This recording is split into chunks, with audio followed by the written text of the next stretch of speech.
It was still dark outside when Elon Musk sat in the back seat of his Tesla Model S, quietly scrolling through the latest health briefings on his tablet as the car glided toward SpaceX headquarters in Hawthorne. Most mornings were consumed with rocket schematics, AI developments, or battery technology breakthroughs, but this morning, something entirely different had caught his attention. A headline from a peer-reviewed medical journal flashed across the screen: "Sudden standing upon waking triple stroke risk in adults over 60.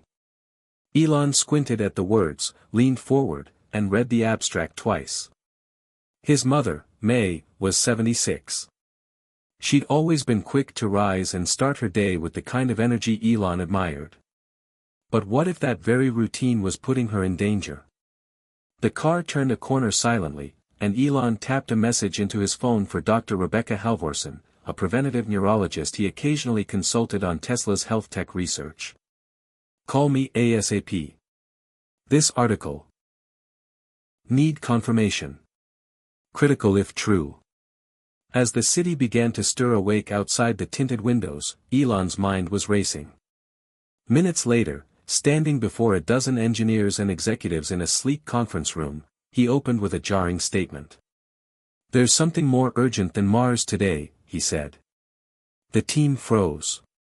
He continued, "What if I told you that one thing most people over 60 do every morning increases their chance of a stroke by 300%? They looked at him, stunned. No one spoke. "This is about our health," he said. "Our parents. Ourselves, eventually. We've been developing sleep tech, but what good is that if the way we wake up is killing us?" He tapped the screen behind him, pulling up graphs, diagrams, blood pressure data, and a looping animation of the human circulatory system under stress. Elon's voice was firm but measured. "This morning mistake, it's simple. People wake up and immediately stand or walk. But after a night lying flat, our blood pools. Jumping up too fast spikes blood pressure. For older people, that spike can rupture vessels in the brain." A silence settled over the room as the reality sank in. "Hit subscribe and leave a comment with where you're watching from," he added, gesturing to the camera crew documenting the session for Tesla Wellness, a YouTube spin-off from their in-house health tech department. "This story might just spark a new beginning. What's one thing that always pushes you forward, even when things get tough?" The team murmured, some whispering to one another. Elon continued, "This needs to go public today. People need to know." Across the country in a small apartment in Denver, Colorado, Sarah Mitchell had no idea her name would soon be tied to one of the most widely viewed health videos of the year.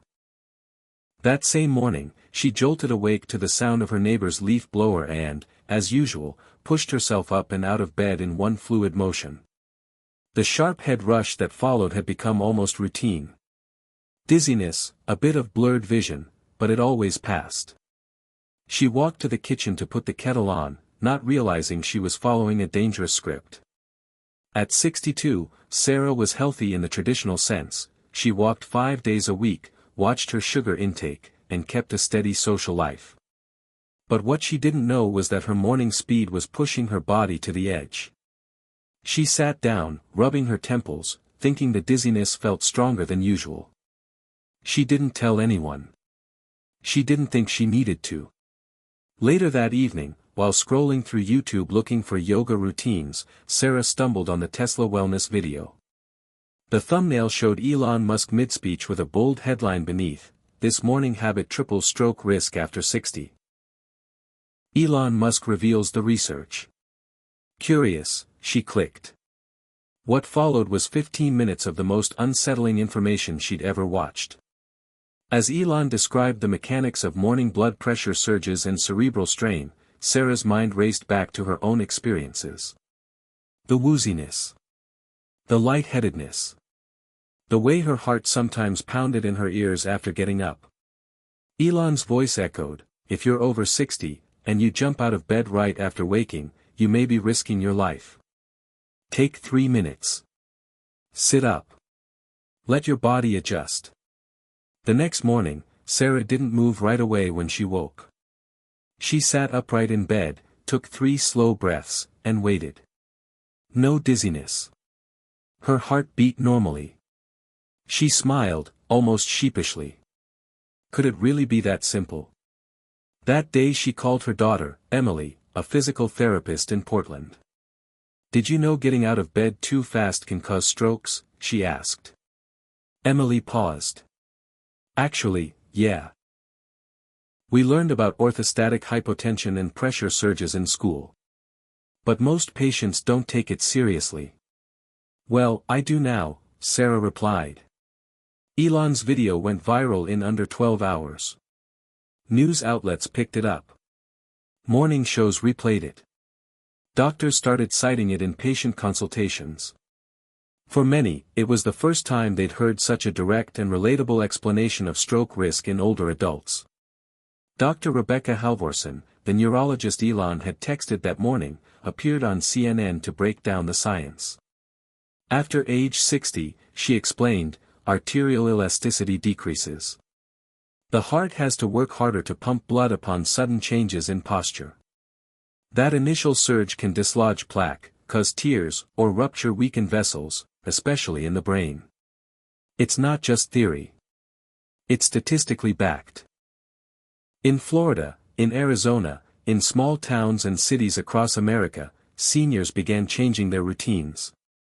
Retirement communities put up posters, "Take 3 before you flee, sit up, breathe, be safe." Elon's wellness team released an app called Rise Right, featuring gentle wake-up alarms and 3-minute morning meditations to guide people through safer wake-up transitions. The change was cultural. And Sarah, though just one of millions, felt a deep personal shift.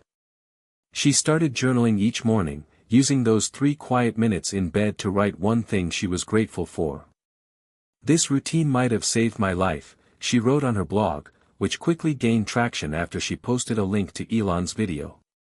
Soon she was featured on local radio, then NPR.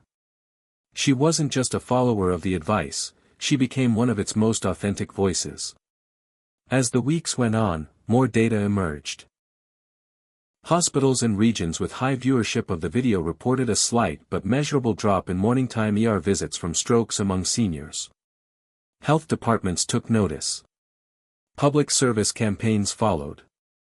It was an unprecedented ripple effect, all from one quietly disturbing revelation: the way we wake up could be killing us.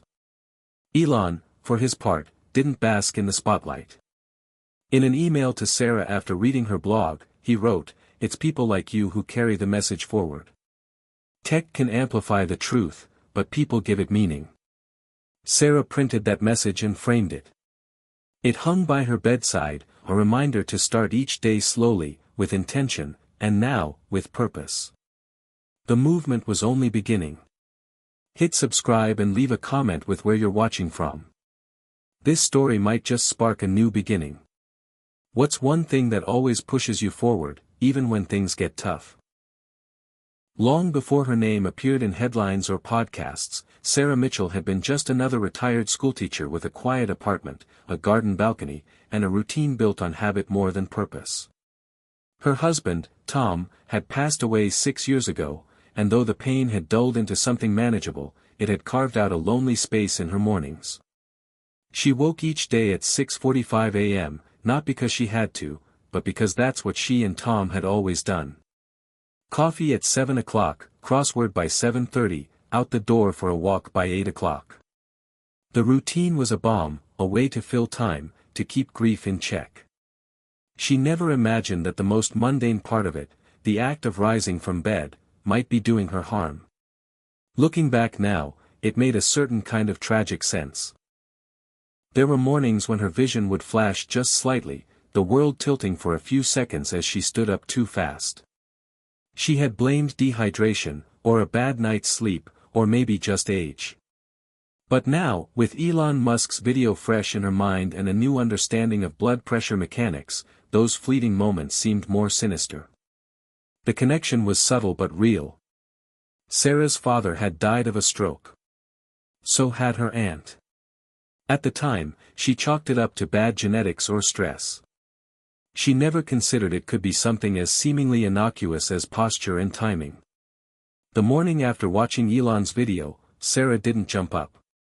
She sat there, feeling the ache of her back from the old mattress, listening to the tick of her wall clock, watching the sunrise paint shadows across the curtains. She breathed slowly, the way the app recommended, deep belly breaths, in through the nose, out through the mouth. When she finally stood up, it was slow, deliberate, like easing herself into a new identity. And it felt good.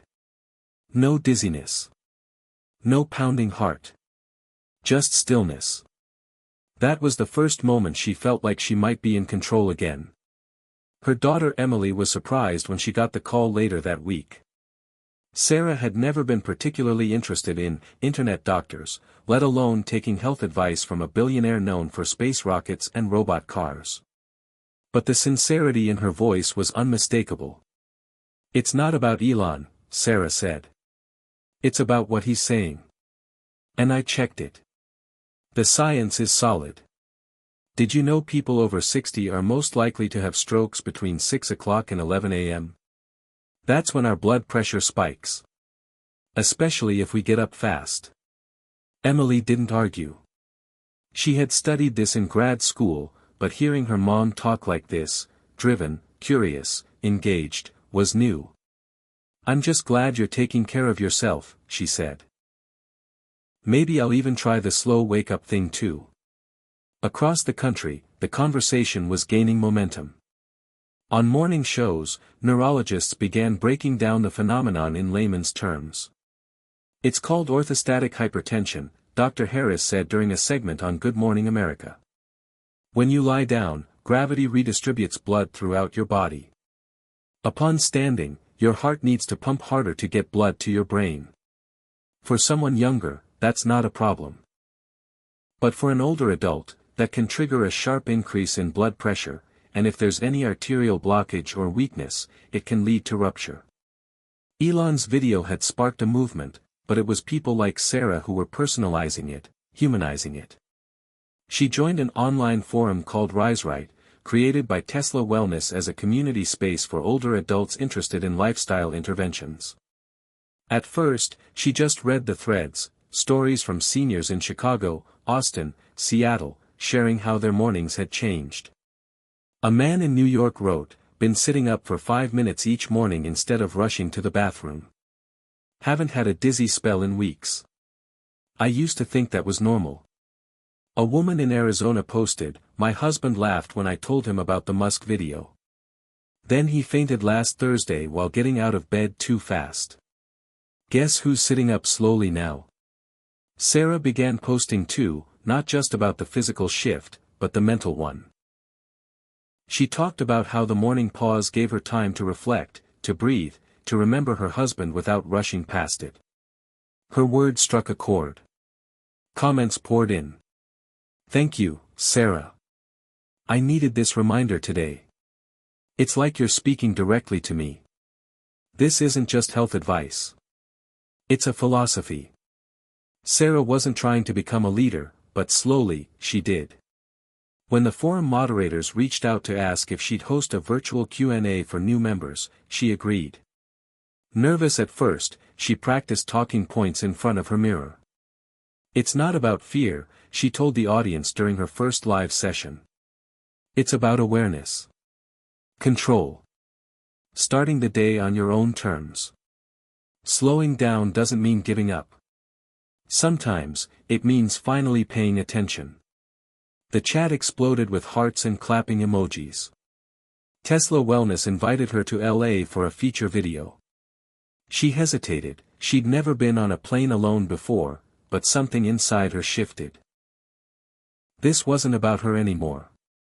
It was about the millions of people who might be waking up into risk without knowing it. She accepted. The flight was smooth. The hotel was too modern for her taste, glass walls, tablet controls for lights, but the crew was kind, and the studio was calming.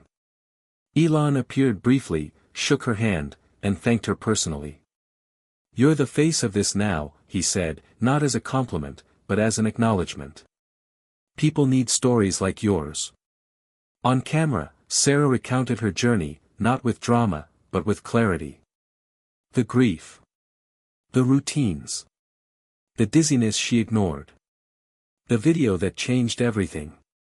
When asked what she would tell someone just starting to change their morning habits, she smiled softly and said, "Don't treat your body like an alarm clock. Treat it like a home. Wake it gently." The video reached over 20 million views in the first week. Sarah's inbox filled with messages from strangers, nurses, caregivers, sons and daughters of elderly parents, thanking her. Not for discovering the science, but for making it real.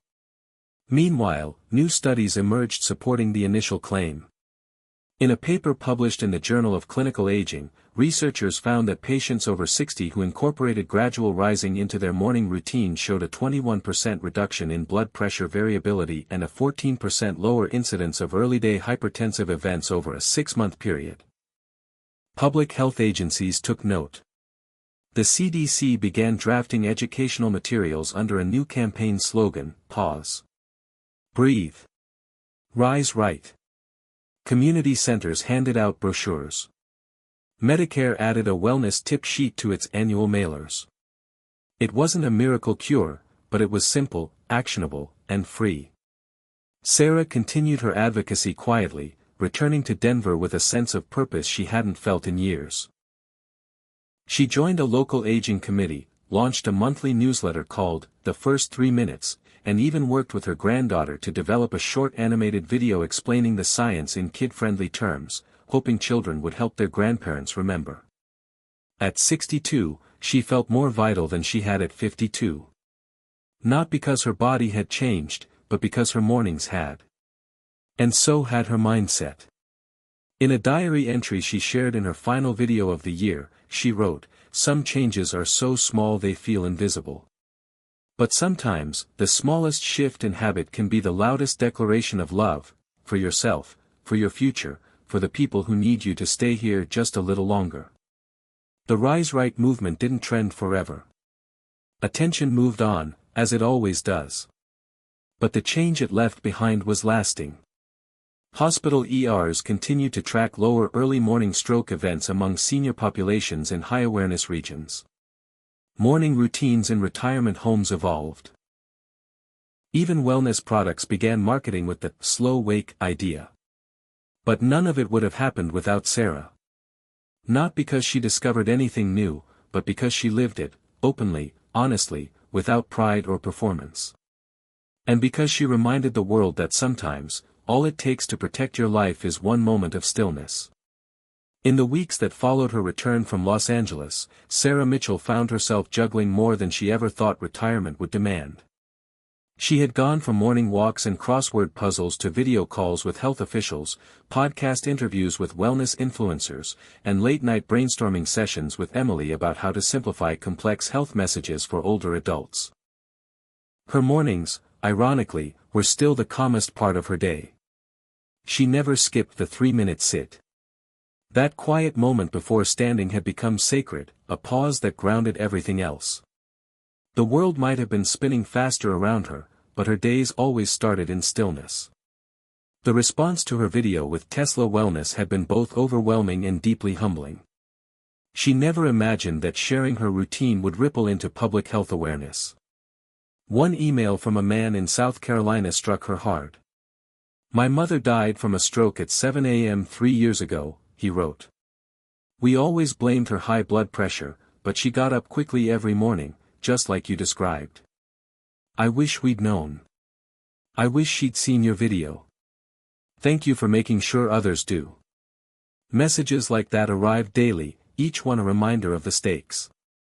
Still, not everyone was receptive. A few articles accused Elon Musk of fear-mongering or self-promotion.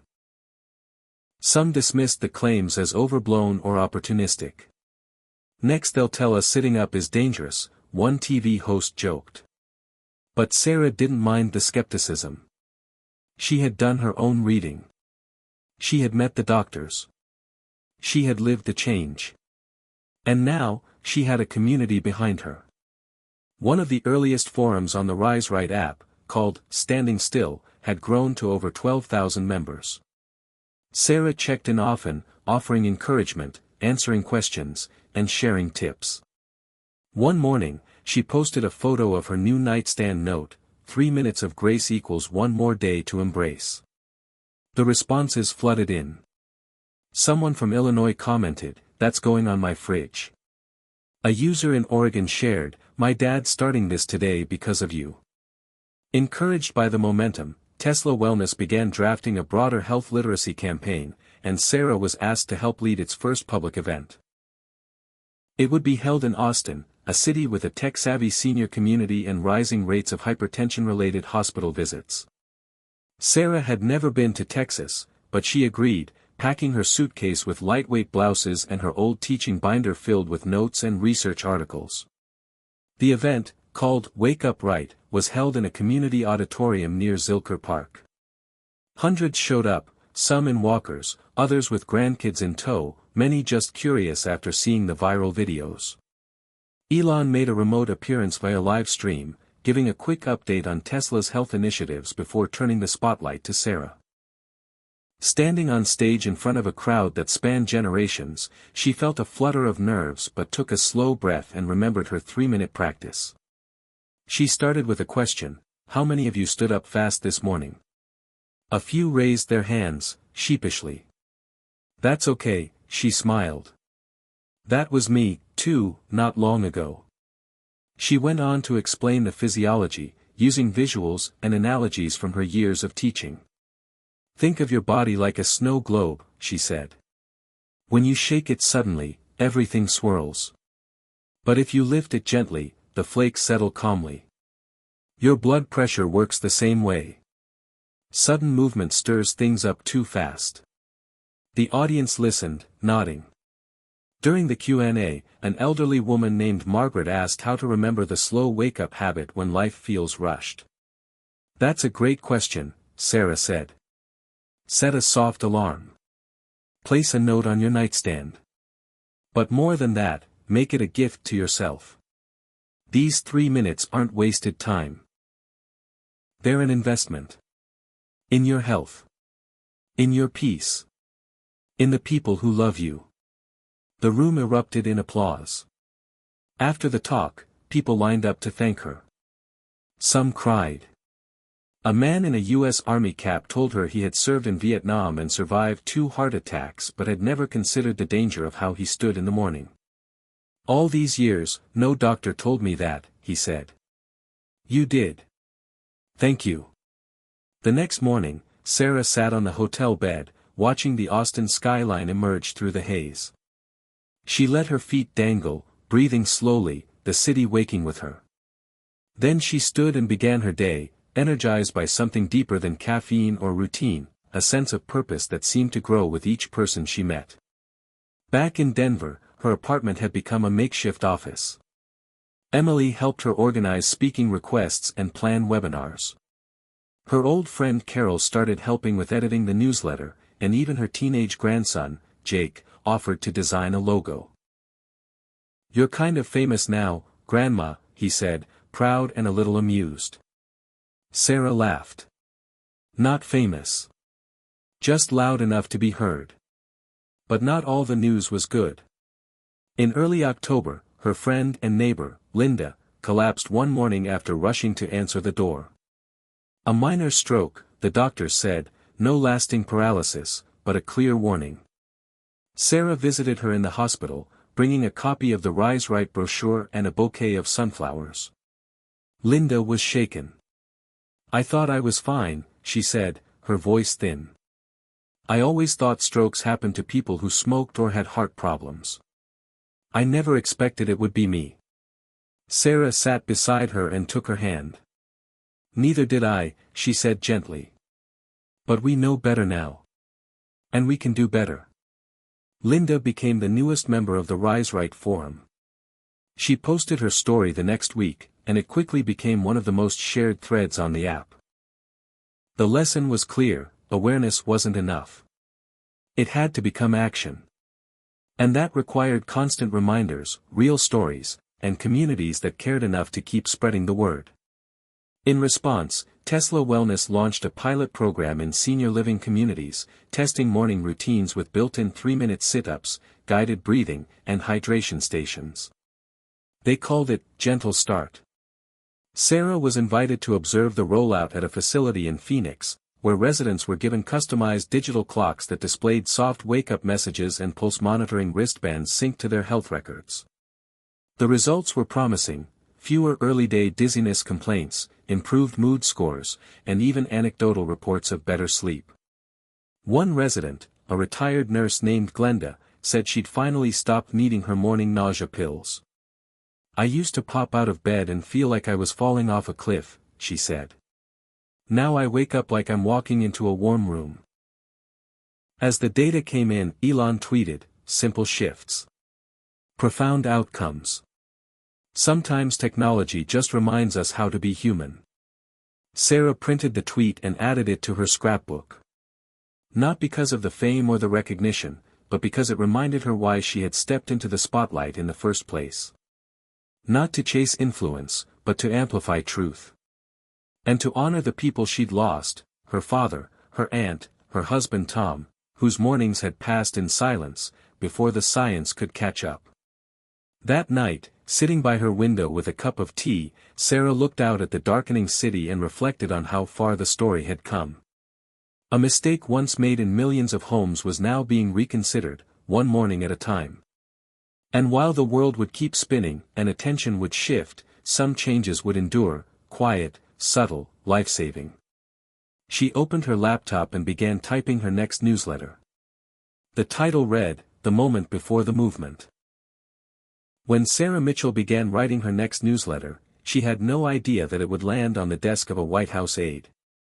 Titled "The Moment Before the Movement," her words were simple, reflective, and built on a growing understanding that health was never just about medicine. It was about daily choices, about micro-decisions made quietly behind closed doors. "The greatest change I ever made in my life," she typed, "was deciding to do nothing, for 3 minutes, every morning." Somewhere in Washington, D.C., a junior staffer in the Department of Health and Human Services had been tracking the public's reaction to Tesla Wellness's Rise Right initiative. It started as a small curiosity: why was Elon Musk, of all people, trending alongside stroke prevention? But as the movement grew, as more health influencers started citing the protocol, and as Sarah's newsletters were quoted in wellness circles and senior care forums, the staffer realized something bigger was happening. People weren't just watching videos, they were changing behavior. A week later, the newsletter was shared in a policy meeting discussing aging-related health risks and low-cost interventions. Sarah Mitchell's name was mentioned aloud in a government building for the first time. Meanwhile, back in Denver, Sarah remained blissfully unaware. Her days were full. She led weekly video calls with caregivers, consulted with community centers interested in hosting Rise Right mornings, and began working with a small team of volunteers to create a printable resource kit that could be mailed to senior citizens without internet access. One afternoon, while organizing feedback from the Phoenix pilot program, she got a call from Emily. "Mom," Emily said, "you won't believe this. I just got an email from a health liaison in D.C. They want to schedule a call with you. A video call. Apparently your newsletter is circulating among public health officials." Sarah laughed softly, disbelieving. "What could I possibly have to say to the government?" "Whatever you've been saying to the rest of the world," Emily said. "It's working." A week later, Sarah sat in front of her laptop wearing her favorite blue cardigan, her hair freshly combed, a cup of chamomile tea nearby. On the other side of the screen were 3 serious faces, one of whom introduced herself as Claire Beckman, Assistant Director of Preventive Health Strategy. "We've been watching the Rise Right data," Claire said. "And the adoption rate is extraordinary. Not just because of the technology or the messaging, but because of how relatable your story is. We believe it's time for a national campaign. And we'd like you to be involved." Sarah blinked. "Involved how?" "As a spokesperson," Claire said. "Someone who bridges the gap between science and story. Someone who makes the message human." Sarah hesitated.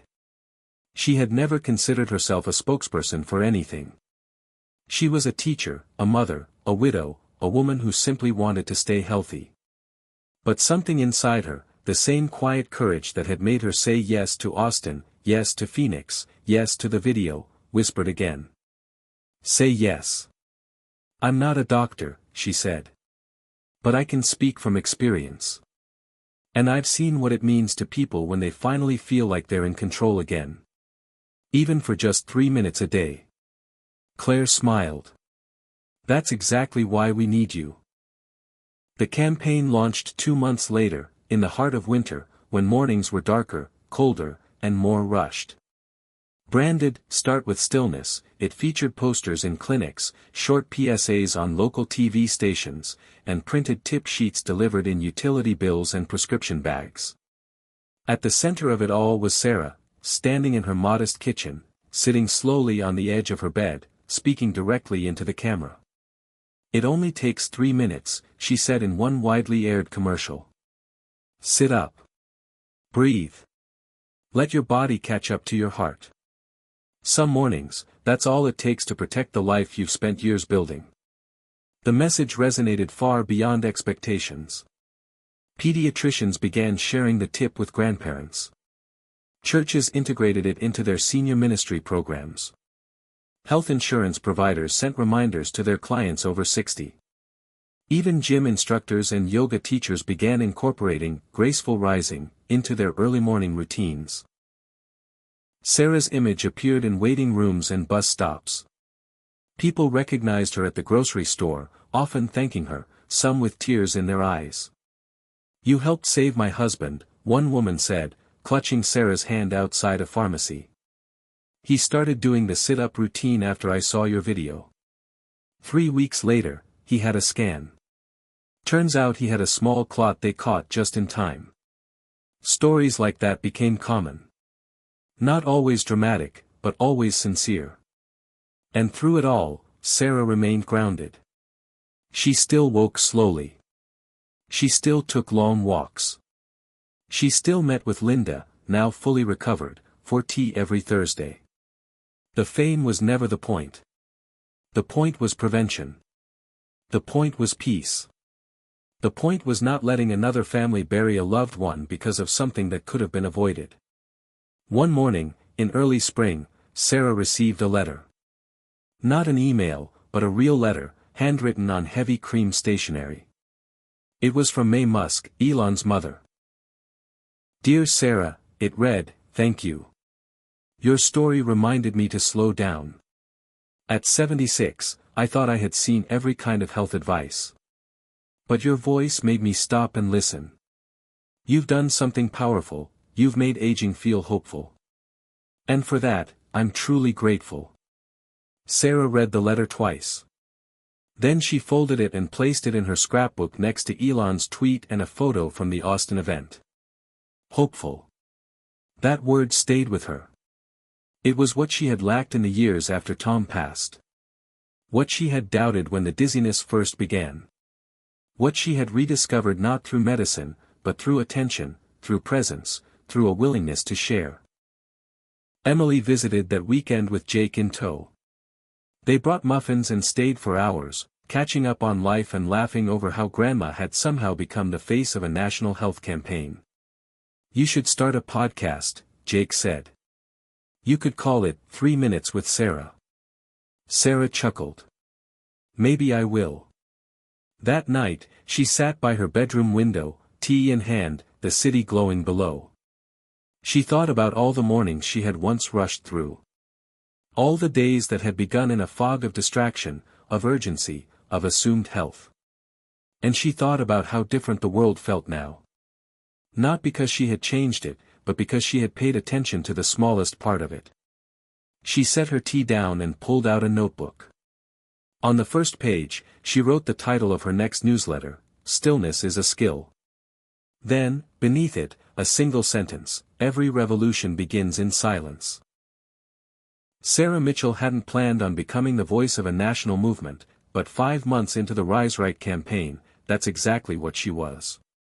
Her face had become as familiar in doctors' offices and community centers as the blood pressure cuffs on the wall. Her quiet presence and calm explanations were now a standard part of public health materials being distributed to seniors across the country. But with increased attention came something else she hadn't expected: pushback. Not from the people who needed the message, most were thankful, engaged, even enthusiastic, but from parts of the healthcare system that had grown comfortable with complicated solutions.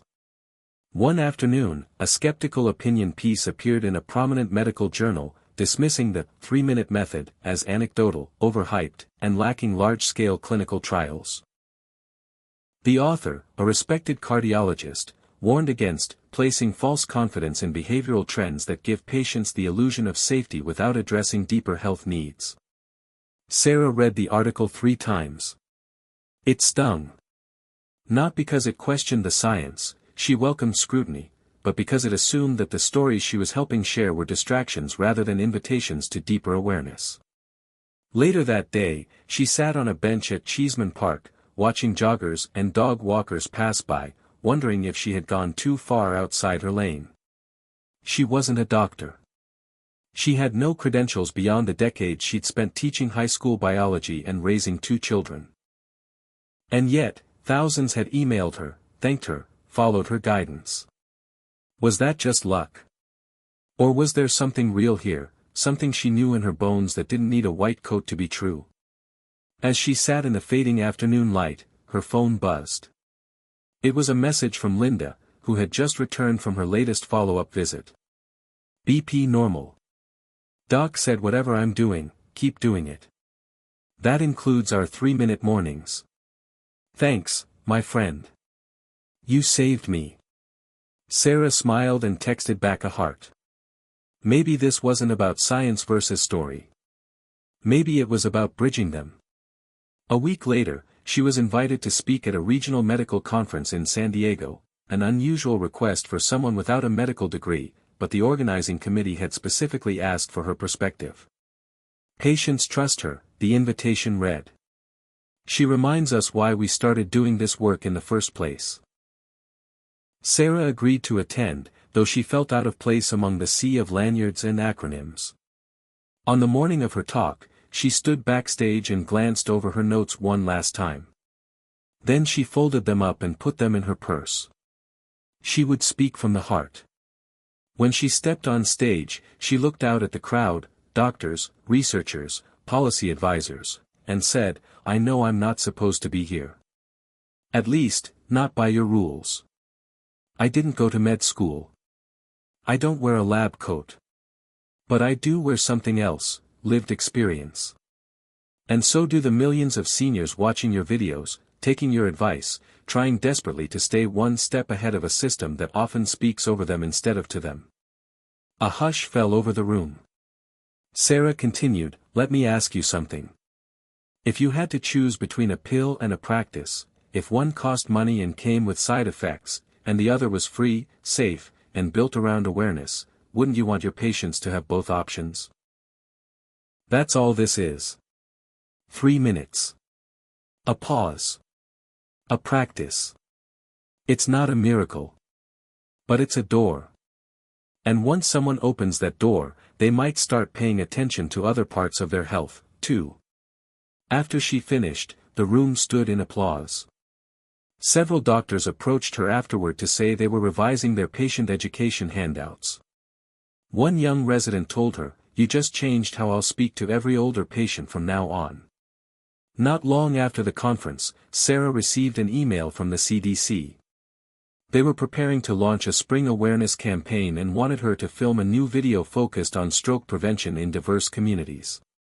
"Your voice cuts through noise," the coordinator wrote. "We want to make sure it's heard where it matters most." Filming took place in Atlanta. The set was modest, a living room backdrop, a fake kitchen, a faux bedroom. But Sarah brought authenticity to each scene. She spoke about her father's stroke. About her own dizzy mornings. About the power of slowing down. "We're not asking for miracles," she said to the camera. "Just mindfulness. Just a moment. Just you, giving your body a head start." When the campaign launched, it reached millions. In neighborhoods from Queens to Compton, barbershops and churches played the video. Health centers translated it into Spanish, Mandarin, and Tagalog. Seniors across the country began setting reminders on their phones, not to take pills, but to sit, breathe, and wait. And then something unexpected happened. Younger generations started listening. One morning, Jake, her grandson, texted her a screenshot from TikTok. A popular health influencer had posted a video inspired by Sarah's campaign, demonstrating the 3-minute challenge and tagging it #StillnessFirst. Within a week, the hashtag had over 2 million views. Teens and 20-somethings began posting side-by-side videos of themselves jumping out of bed versus rising slowly. Fitness coaches weighed in. Even a few influencers began calling it the Grandma Protocol. Sarah didn't care what they called it, as long as they remembered. And as long as their grandparents remembered, too. But amidst the viral success, Sarah remained grounded. She still met with Linda every Thursday. Still walked in Cheeseman Park. Still wrote her newsletters with care, sharing not just tips, but feelings. In one, she wrote, "We are not invincible. But we are still in charge. Every breath is a decision. Every morning is a negotiation between our hopes and our habits." Her following grew, and so did her confidence. She began drafting a book. Not a memoir, exactly, but a collection of essays, stories, and lessons from her journey. She titled it Morning Matters: How I Learned to Save My Life 3 Minutes at a Time. Publishers showed immediate interest, but Sarah insisted on keeping it simple. No fluff, she told them. This is for people like me. People who just want to know the truth and what to do with it. By early summer, she was back in Washington, this time for a meeting with the U.S. Surgeon General. They discussed how to bring Rise Right principles into federal wellness policies for seniors, including integration into Medicare orientation sessions and VA hospital protocols. The idea was bold, but simple: train seniors to listen to their bodies from the moment they wake. "You've sparked something rare," the Surgeon General told her. "A health movement based not on fear, but on care." As Sarah flew home, she looked out the plane window at the quilt of lights below and thought about how far the message had traveled. Not just across cities, but across hearts. From her own shaky mornings to the daily rituals of strangers, the ripple had become a tide. And yet, the essence of it remained unchanged: one breath, one pause, one rise. The next morning, she sat on her bed, as always, and whispered to herself, "I'm still here. Let's begin again." She waited 3 minutes. And then she stood. The morning after Sarah returned from Washington, Denver greeted her with a brisk wind and a thin gray sky.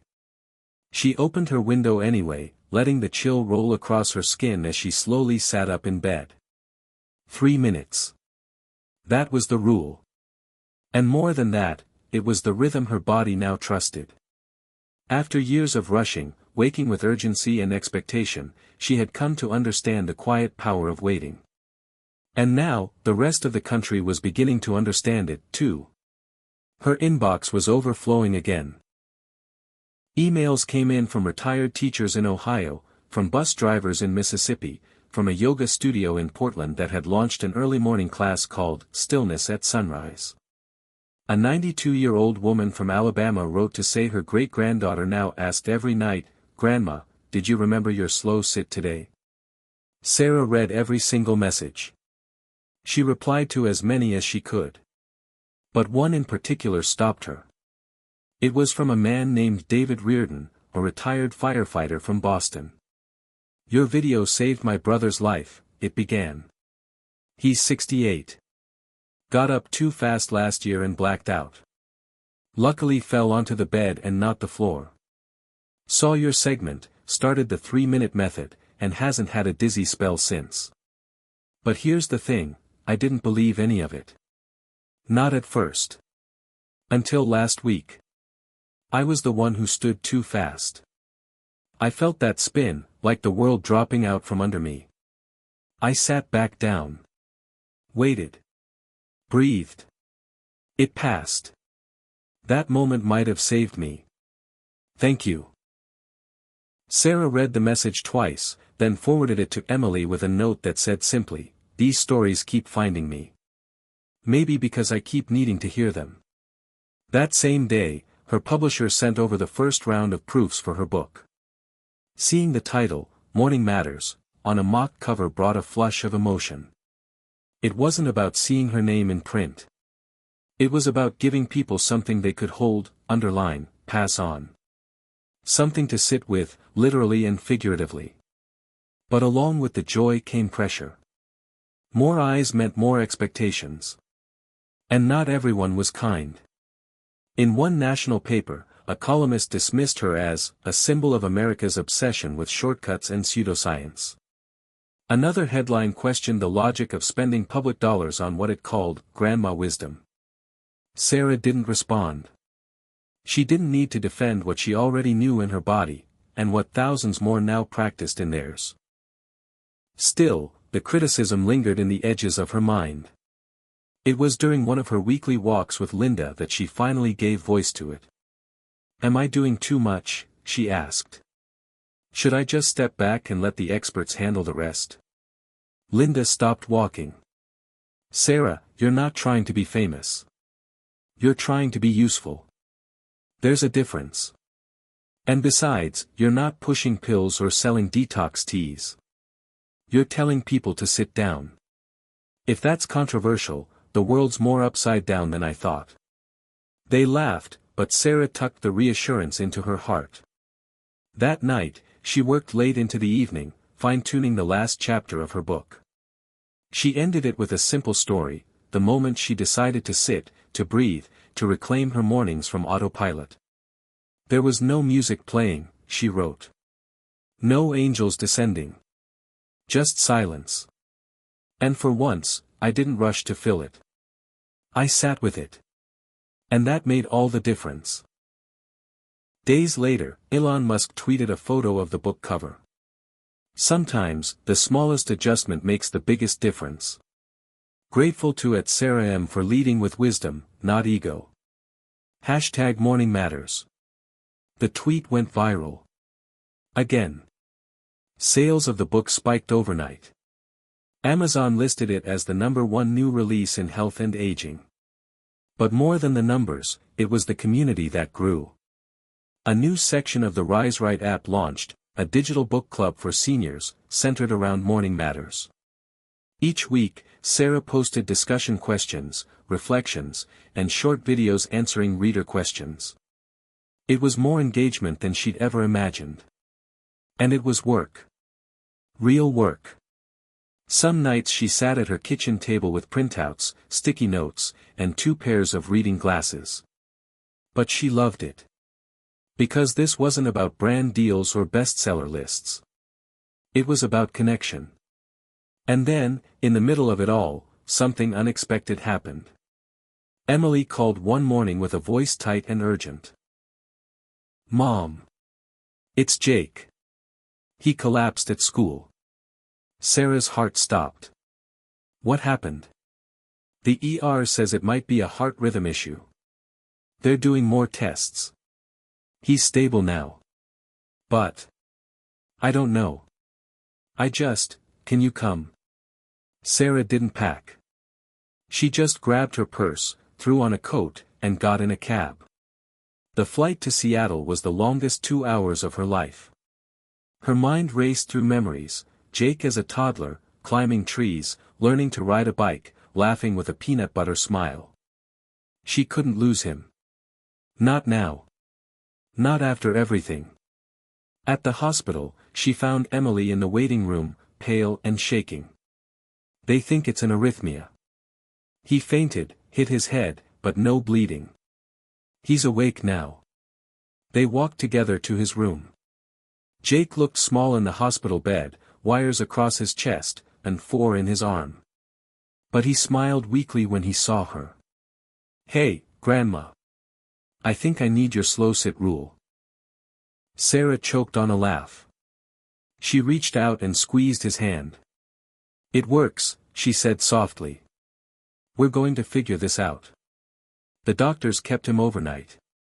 They explained the heart condition, something congenital, manageable with medication and monitoring. It wasn't a stroke. It wasn't fatal. But it was a warning. A nudge. A reminder that no age is immune from frailty.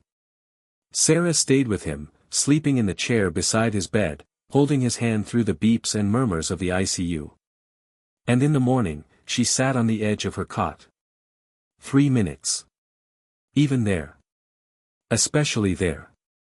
When Jake was discharged, she helped set up his room with a new morning routine, hydration bottle by the bed, smartwatch alarm with a gradual tone, a handwritten note taped to the wall, start still. Stay strong. In her next newsletter, she wrote about the scare. About the fragility of health. About how even those we see as vibrant, young, untouchable, can falter. This morning, I was reminded again, she typed, that stillness is not just for the elderly. It's for anyone with a body. Anyone with a future worth protecting. The response was immediate. Parents wrote in, asking if their teenagers should try the protocol. Young professionals said they'd started taking slower mornings. Even athletes chimed in, describing how the pause improved their training focus. The movement had shifted. What began as stroke prevention for seniors had become something larger, a culture shift. A reclaiming of the moment between waking and doing. Between being and becoming. And Sarah, through all of it, remained steady. Each morning, before interviews, before emails, before the world reached for her attention, she sat. 3 minutes. One habit. A lifetime of impact.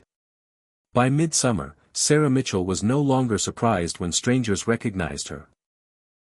Whether it was at the farmer's market or boarding a flight, people often stopped, their eyes wide with familiarity, and asked, "Are you the lady from the morning thing?" She always smiled, nodding modestly. "That's me," she would say, before gently shifting the attention back to them. "Are you doing the 3-minute sit?" More often than not, they were. The Rise Right movement had taken on a life of its own. It was no longer confined to Tesla Wellness, nor limited to aging Americans. Universities had begun incorporating the morning routine into their student health workshops. Tech companies, inspired by the simplicity of the method, added gentle start options to their fitness apps. One meditation platform even created a 3-minute audio guide titled Rise with Grace, narrated by Sarah herself. It featured the soft ticking of a bedside clock, the chirping of morning birds, and her calm voice saying, "You don't have to do anything right now. Just be. Let your breath arrive before your body does." The app became wildly popular. Downloads soared. Reviews poured in, not just from seniors, but from shift workers, new parents, college athletes, anyone trying to reclaim a slice of calm from the storm of daily life. But while the public embraced her more than ever, Sarah felt a subtle shift happening inside herself. A quiet tug of fatigue. She had been going non-stop for nearly a year. Every day filled with calls, interviews, speaking engagements, and emails that tugged at her heart. She still wrote her newsletters and showed up for every commitment, but something in her had begun whispering, "Slow down." Her daughter Emily noticed it first. "You've given so much, Mom," she said one evening. "Maybe it's time to give something back to yourself." "But people are still reaching out," Sarah replied, brushing a curl of gray hair from her forehead. "There's more work to do." "There will always be more," Emily said gently. "But if you burn out, you can't help anyone. Maybe it's time for someone else to carry part of the load." Sarah didn't answer, but the thought lingered. Could she step back without stepping away? Could the message stand on its own now, without her voice at the center?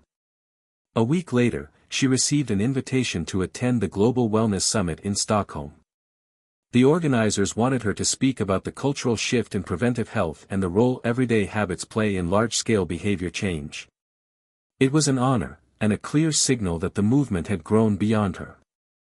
But instead of feeling proud, Sarah felt something she hadn't expected, fear. Fear that if she said no, the momentum would fade. Fear that if she stepped back, the public would forget the message. That night, she sat on her porch and let the wind wash over her. She thought about the first time she'd sat for 3 minutes in silence, her back aching slightly, her mind racing. And she remembered what she had felt back then, not certainty, but curiosity. A sense that something small could lead to something big.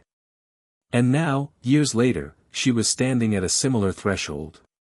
She didn't need to stop. But maybe she needed to evolve. The next morning, she sat on the edge of her bed as always. 3 minutes. But this time, she used those minutes to ask herself what her mornings had become, not just in action, but in meaning. Afterward, she called Emily. "I think I'm ready," she said. "To do less?" Emily asked. "To do differently," Sarah replied. They began brainstorming together. Instead of pushing herself to stay at the front of the movement, Sarah would shift her role. Less public speaking, more mentorship. She would train a group of wellness ambassadors, people from all walks of life, who could carry the message into communities, churches, libraries, schools. Not just seniors, but veterans, caretakers, young mothers, high-stress professionals. She called the program Voices of Rise Right. Tesla Wellness loved the idea and quickly allocated resources to support it. Applications poured in. Within weeks, Sarah had selected 20 ambassadors from across the country. Some were retired nurses, others were yoga instructors or veterans or former stroke survivors. Each had a story. Each had a reason for wanting to share the power of a slower start. Sarah led their training virtually, speaking not just about the science, but about the spirit of the practice. "You're not selling a product," she told them. "You're offering permission. To pause. To listen. To begin again, on purpose." One ambassador, a woman named Rochelle from Detroit, shared her personal reason during a breakout session. "My mom died of a stroke in her sleep," she said. "They think she might have woken briefly, felt off, and then just went back to sleep. I used to feel so helpless. But this program gave me something real. It gave me a way to help others notice what she couldn't." Stories like that reminded Sarah why the movement could never be just hers. It belonged to everyone. At the summit in Stockholm, she delivered her keynote from a seated position, an intentional symbol. She spoke softly, slowly, without slides or fanfare. "We have normalized rushing," she said. "We treat it like strength. But the real strength is in noticing. In choosing. In rising with awareness instead of impulse." The room was silent as she spoke, many nodding, some wiping tears. A doctor from Tokyo approached her afterward and said, "You've built the rarest kind of health intervention, one that asks for nothing but attention." When she returned to Denver, she felt lighter. Not because the work was done, but because she was no longer carrying it alone. The Voices of Rise Right program launched officially in the fall, with regional events across 10 states. Community ambassadors led workshops in both English and Spanish. Public libraries hosted gentle mornings for seniors. Faith-based organizations began opening Sunday services with moments of collective silence. Even schools got involved, encouraging students to begin the day with breathing exercises instead of bells. One morning, Sarah received a short video message from a classroom in Tulsa. 20 second graders sat on the carpet, their eyes closed, breathing softly. At the end, their teacher said, "Who do we thank for our mindful mornings?" In unison, the kid said, "Miss Sarah." Tears filled her eyes. Not because she craved recognition, but because the seeds were sprouting in places she'd never imagined. Her next newsletter was brief. Just one paragraph. "Every day, I hear from someone new. Someone who found a moment of peace in the place where panic used to live. If you're reading this, know this, your morning matters. Not because it changes everything, but because it changes the next thing. And the next. And sometimes, that's enough." With the newsletter sent, Sarah closed her laptop and walked to the window. The sky was pale and soft. The day ahead held no meetings, no calls. Just space. Just quiet. She returned to her bed, sat down slowly, and waited. 3 minutes. No timer needed. Her body knew now. Her heart knew. And in that stillness, there was no pressure to perform, no role to uphold. Just breath. Just grace. Just the beginning of another ordinary, extraordinary day. By the time the first anniversary of the Rise Right campaign approached, Sarah Mitchell had begun to feel something rare and unfamiliar: rest. Not the kind that comes from sleep, but the kind that settles into the bones when purpose no longer feels like a race. Her mornings remained sacred, uninterrupted, unhurried, hers. She still practiced the 3-minute pause, but now it was second nature, less a rule and more a reflex. As the program spread further through her network of ambassadors and public partnerships, Sarah shifted from the driver's seat to something closer to navigator. The energy of constant outreach was no longer required.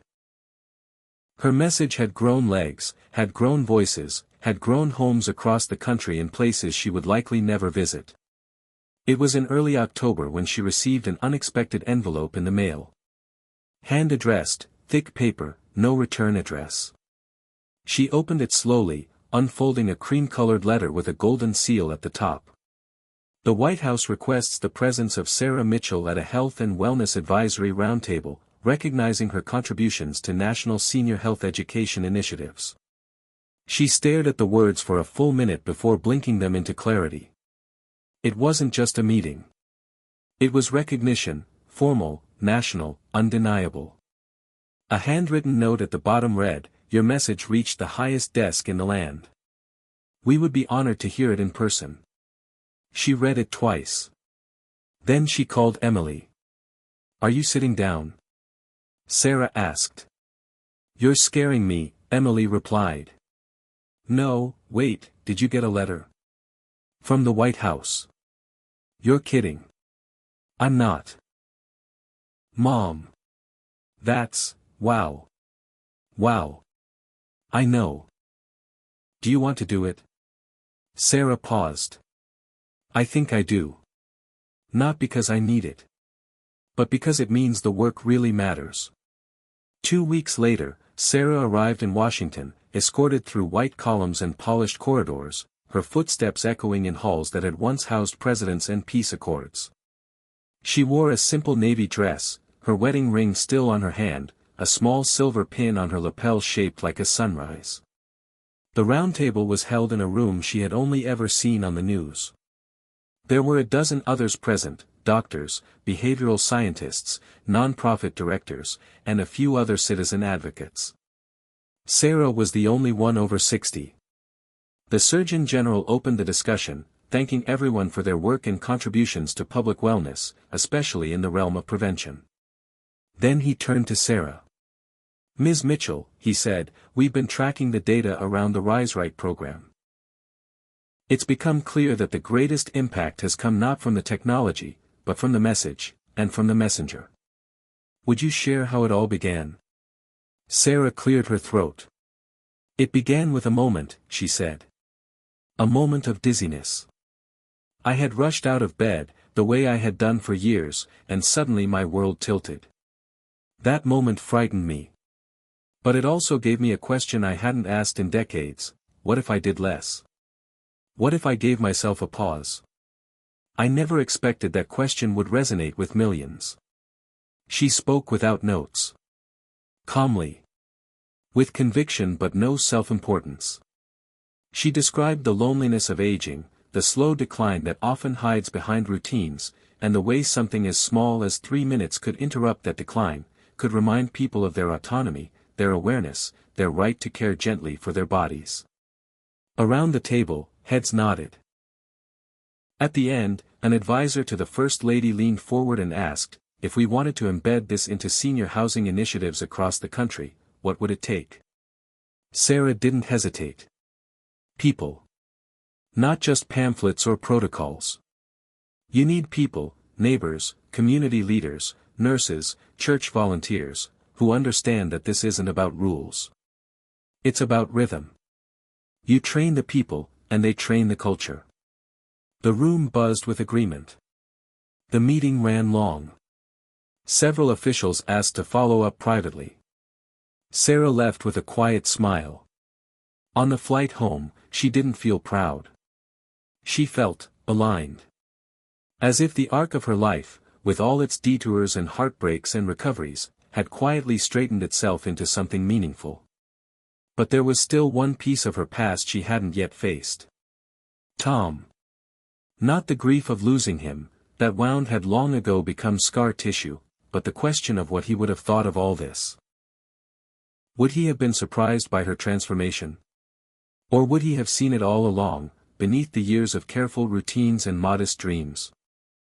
That weekend, Sarah visited his grave for the first time in nearly a year. She brought a small bouquet of wildflowers and her book, the first print edition off the press. "You missed a lot," she said, placing the flowers on the stone. "Turns out I'm a wellness celebrity now. Crazy, right?" She chuckled softly. "But I still miss you.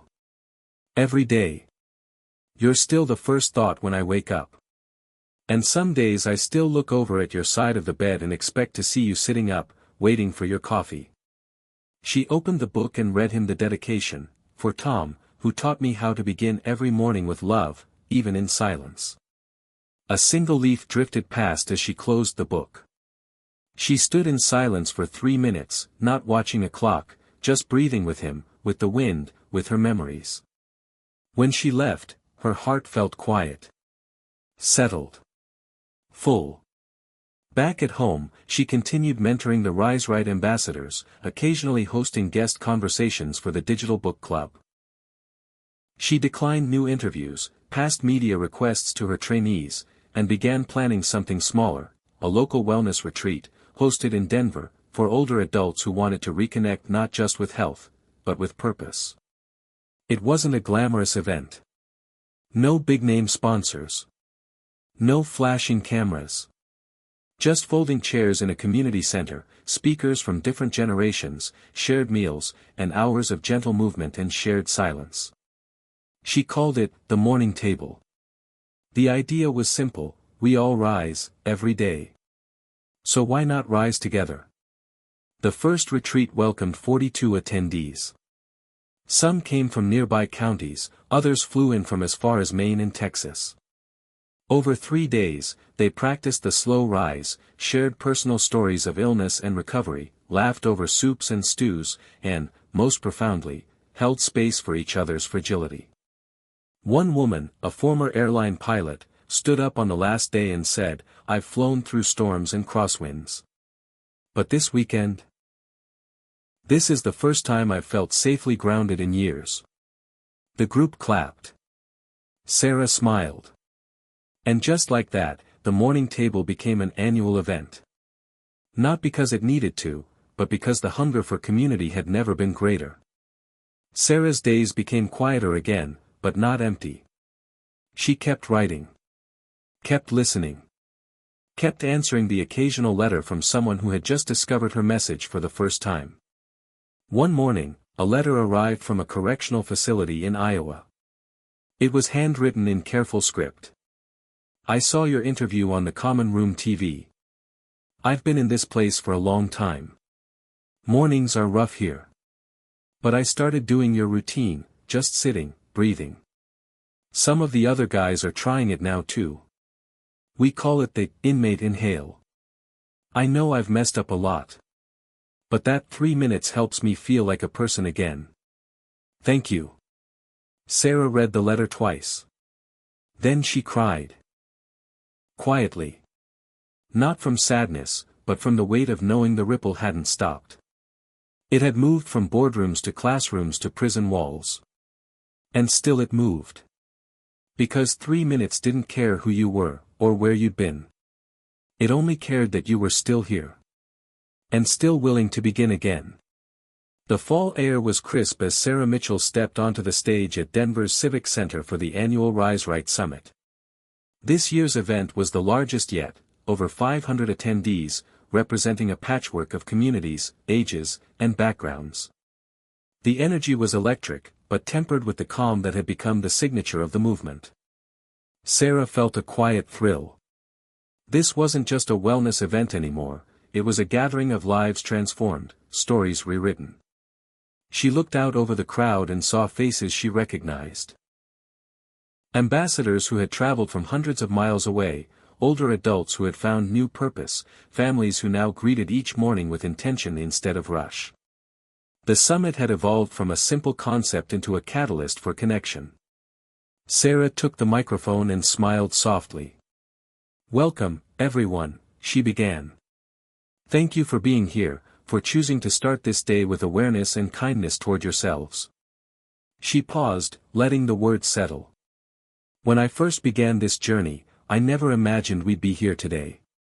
I was just one woman, trying to change the way I woke up." A hush fell over the crowd.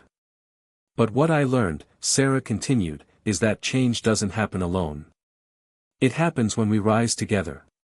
Over the next 2 days, workshops filled the conference hall, from gentle yoga and breathing techniques to storytelling circles where attendees shared how the Rise Right routine had shifted their relationships with health and hope. One breakout session featured a panel of medical professionals who discussed the latest research on stroke prevention, including startling data about the dangers of rapid morning movement after age 60.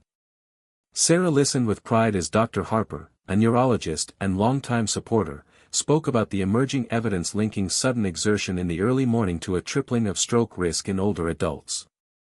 "It's not just about avoiding risk," Dr. Harper said. "It's about embracing the power of intentionality. A slow, mindful start gives the body time to adjust, stabilizes blood pressure, and reduces the chance of dangerous events." The audience nodded, many taking notes. After the panel, Sarah found herself speaking one-on-one with a woman named Gloria, who had just turned 75 and was learning to live with the effects of a minor stroke suffered 3 years earlier. "I wish I had known about this sooner," Gloria said, her voice trembling but hopeful. "Maybe I could have prevented it." Sarah squeezed her hand. "That's why we're here now. To share what we know, to make sure no one else has to go through what you did alone." The summit wasn't just about education, it was about healing.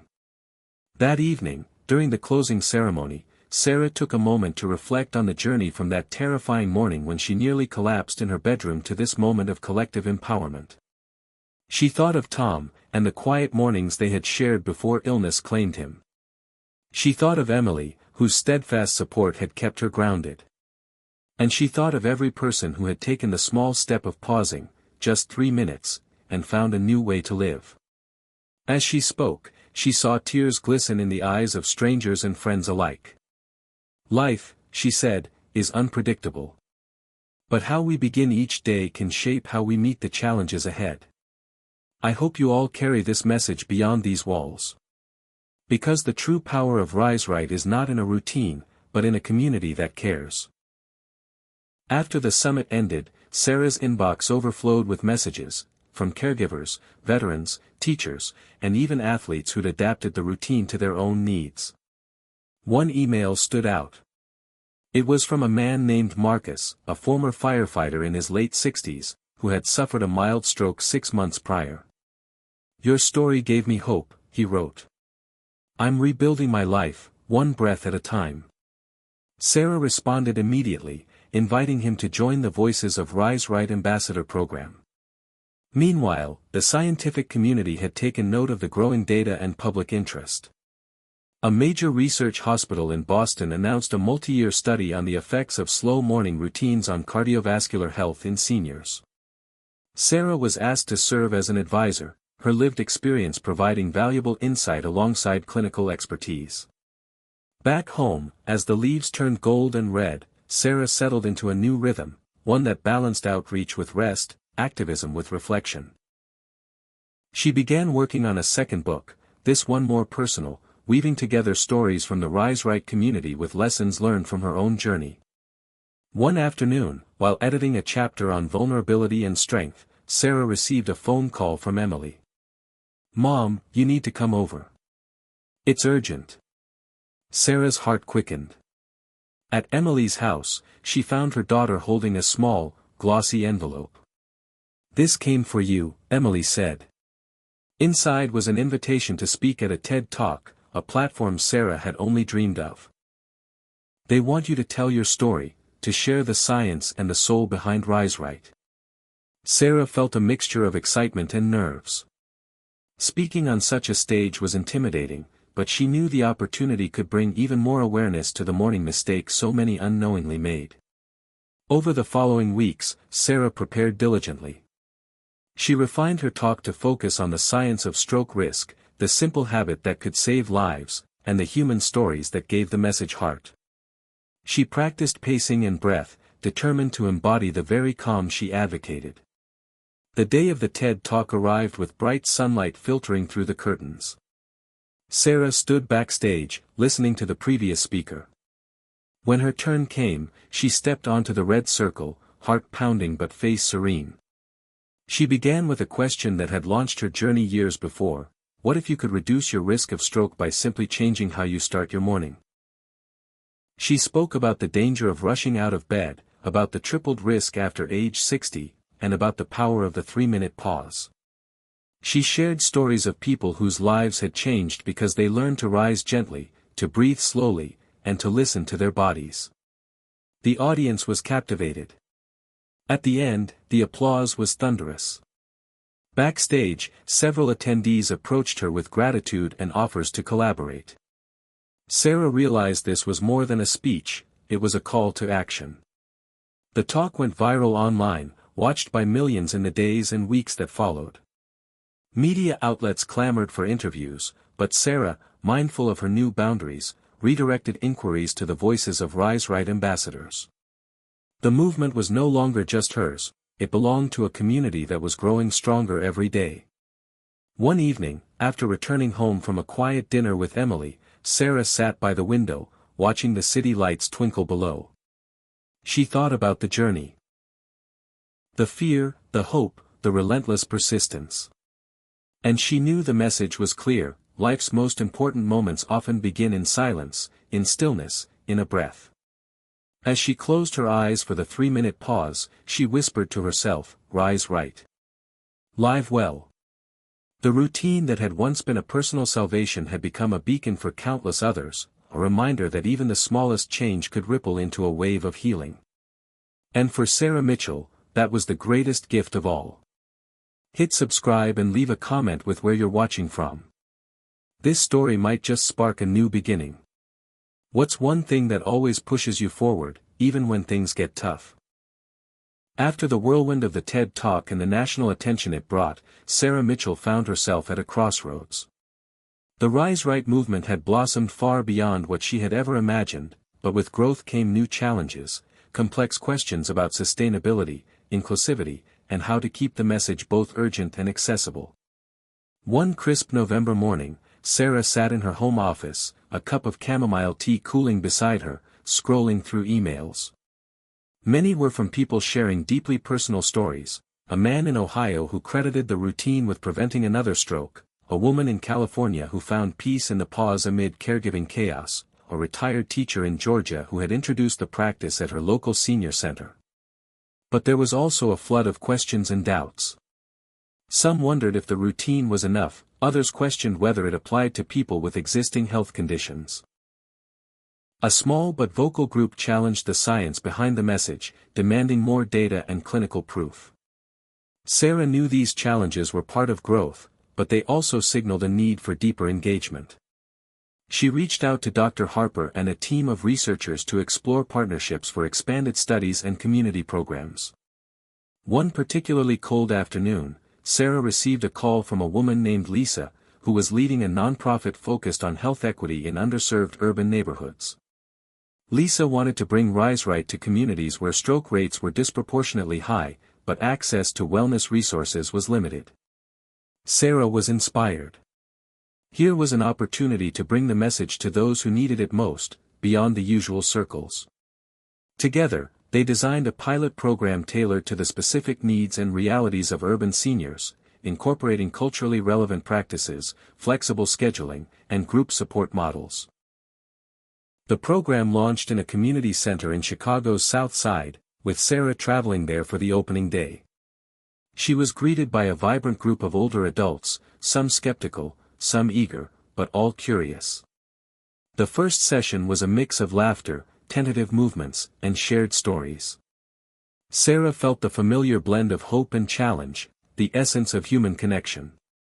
Over the following months, Sarah visited other cities, Detroit, Baltimore, New Orleans, meeting with diverse groups, listening deeply, and adapting the message to resonate in different cultural landscapes. She saw firsthand the barriers many faced: lack of safe spaces to exercise, limited health literacy, social isolation. But she also witnessed incredible resilience, generosity, and a hunger for community. One afternoon in Detroit, during a particularly emotional session, an elderly man named Harold shared his story. A former factory worker, Harold had suffered multiple mini-strokes and was struggling with depression. "I thought this was just about exercise," he said, voice thick with emotion. "But it's about respect, for my body, for my past, for the people around me." This pause, it's a lifeline. Sarah nodded, tears brimming. These moments grounded her. They reminded her why the morning pause was more than a health tip, it was a movement of dignity. Meanwhile, Sarah's team worked tirelessly to compile data from these pilot programs, combining quantitative results with powerful qualitative stories. The emerging evidence confirmed what Sarah had always believed: slowing down wasn't a sign of weakness but a strategy of strength. One landmark study published in a leading medical journal detailed how communities that integrated the Rise Right pause saw a 35% reduction in stroke-related emergency visits over 18 months. The paper sparked renewed interest among healthcare providers and policymakers. Sarah was invited to present the findings at a national conference on aging. Standing before an audience of doctors, caregivers, and researchers, she felt the weight of responsibility and possibility. After her presentation, a neurologist approached her. "Sarah, your work is bridging the gap between science and real life. This is exactly what we need." Sarah smiled, feeling the momentum building. Yet amidst these triumphs, Sarah grappled with the personal toll. The constant travel, the public attention, and the pressure to sustain the movement sometimes left her drained. One evening, after a long day of meetings in New York City, she found herself alone in her hotel room, staring out at the glowing skyline. Despite the success, a shadow of doubt crept in. Was she doing enough? Was this enough? Her phone buzzed, a message from Emily. "Mom, remember to breathe. You're not alone in this." That simple reminder felt like a lifeline. Sarah realized she needed to recalibrate, to embrace the same pause she taught others. She returned home early, dedicating time to quiet mornings with Emily, to cooking meals slowly, to walking without agenda. This recentering brought renewed clarity. Sarah began focusing on empowering local leaders to carry the torch, creating toolkits and training programs that would allow the movement to grow organically without relying solely on her presence. As the calendar turned to a new year, Sarah and her team launched the Rise Right Ambassador Network, a nationwide coalition of volunteers, health professionals, and advocates committed to spreading the message in their own communities. The network's first training session drew over 200 participants. Watching the diversity and passion in the room, Sarah felt a deep sense of fulfillment. The movement had become bigger than any one person, it was a living, breathing force. One of the ambassadors, a retired nurse named Cynthia from Arizona, shared how the routine had changed her relationship with her husband, who had recently suffered a stroke. "It's given us both a sense of control and calm," Cynthia said. "We start each day together, breathing, pausing, reminding each other that we're in this as a team." Sarah knew that these stories were the true heart of Rise Right. They were the proof that small changes, when shared and nurtured, could reshape lives. Yet the most unexpected chapter was still ahead. In the spring, Sarah was contacted by a documentary filmmaker interested in capturing the story of Rise Right and its impact. After thoughtful consideration, she agreed. Filming began in earnest, following Sarah's daily routines, her travels, and intimate moments with family and community members. The process was sometimes uncomfortable. Being on camera forced Sarah to confront vulnerabilities she had long kept private. But it also deepened her understanding of the journey she'd undertaken. One afternoon, during an interview in her living room, Sarah spoke candidly about Tom. "Losing him changed everything," she said softly. "It was the darkest moment, but it also opened the door to this new life. I want people to know that healing is possible, even after loss." The filmmaker captured the raw emotion, the laughter, the quiet strength that defined Sarah's spirit. When the documentary premiered later that year, it was met with acclaim. Audiences connected deeply with the themes of resilience, community, and the power of mindful living. The film sparked new conversations about aging, health equity, and the importance of gentle care. Through it all, Sarah remained grounded in the core lesson that had brought her here: to start each day with awareness, with love, and with the courage to pause. As summer approached, Sarah stood once more at her kitchen window, watching the sunrise paint the sky in shades of pink and gold. She thought about the millions of people whose lives had shifted because they dared to change their mornings. She thought about the journey ahead, the challenges, the opportunities, and the endless potential for growth. And she whispered to herself, as she always did before beginning her 3-minute pause, "Rise right. Live well." The simple phrase echoed not just as advice, but as a testament to the power of transformation: one breath, one moment, one morning at a time. Spring had arrived with a gentle warmth, but Sarah Mitchell felt a new kind of tension building beneath the surface of the Rise Right movement. While the community and media buzz celebrated their victories, Sarah knew the path ahead was more complicated than ever. The national health conversations were shifting, and she was suddenly pulled into debates she hadn't anticipated.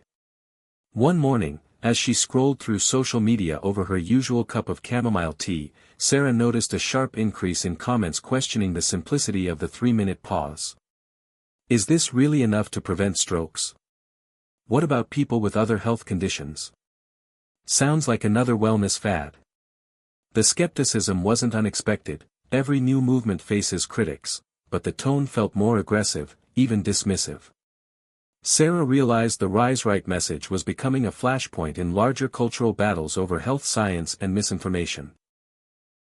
That same week, she was invited to join a televised panel debate featuring a prominent cardiologist who openly criticized the claims about morning stroke risk and the efficacy of the pause. Sitting under the bright studio lights, Sarah kept her composure as she calmly shared the research and personal stories behind the movement. "This isn't about magic," she said firmly. "It's about giving people a simple, accessible tool to reduce risk and reclaim control over their health."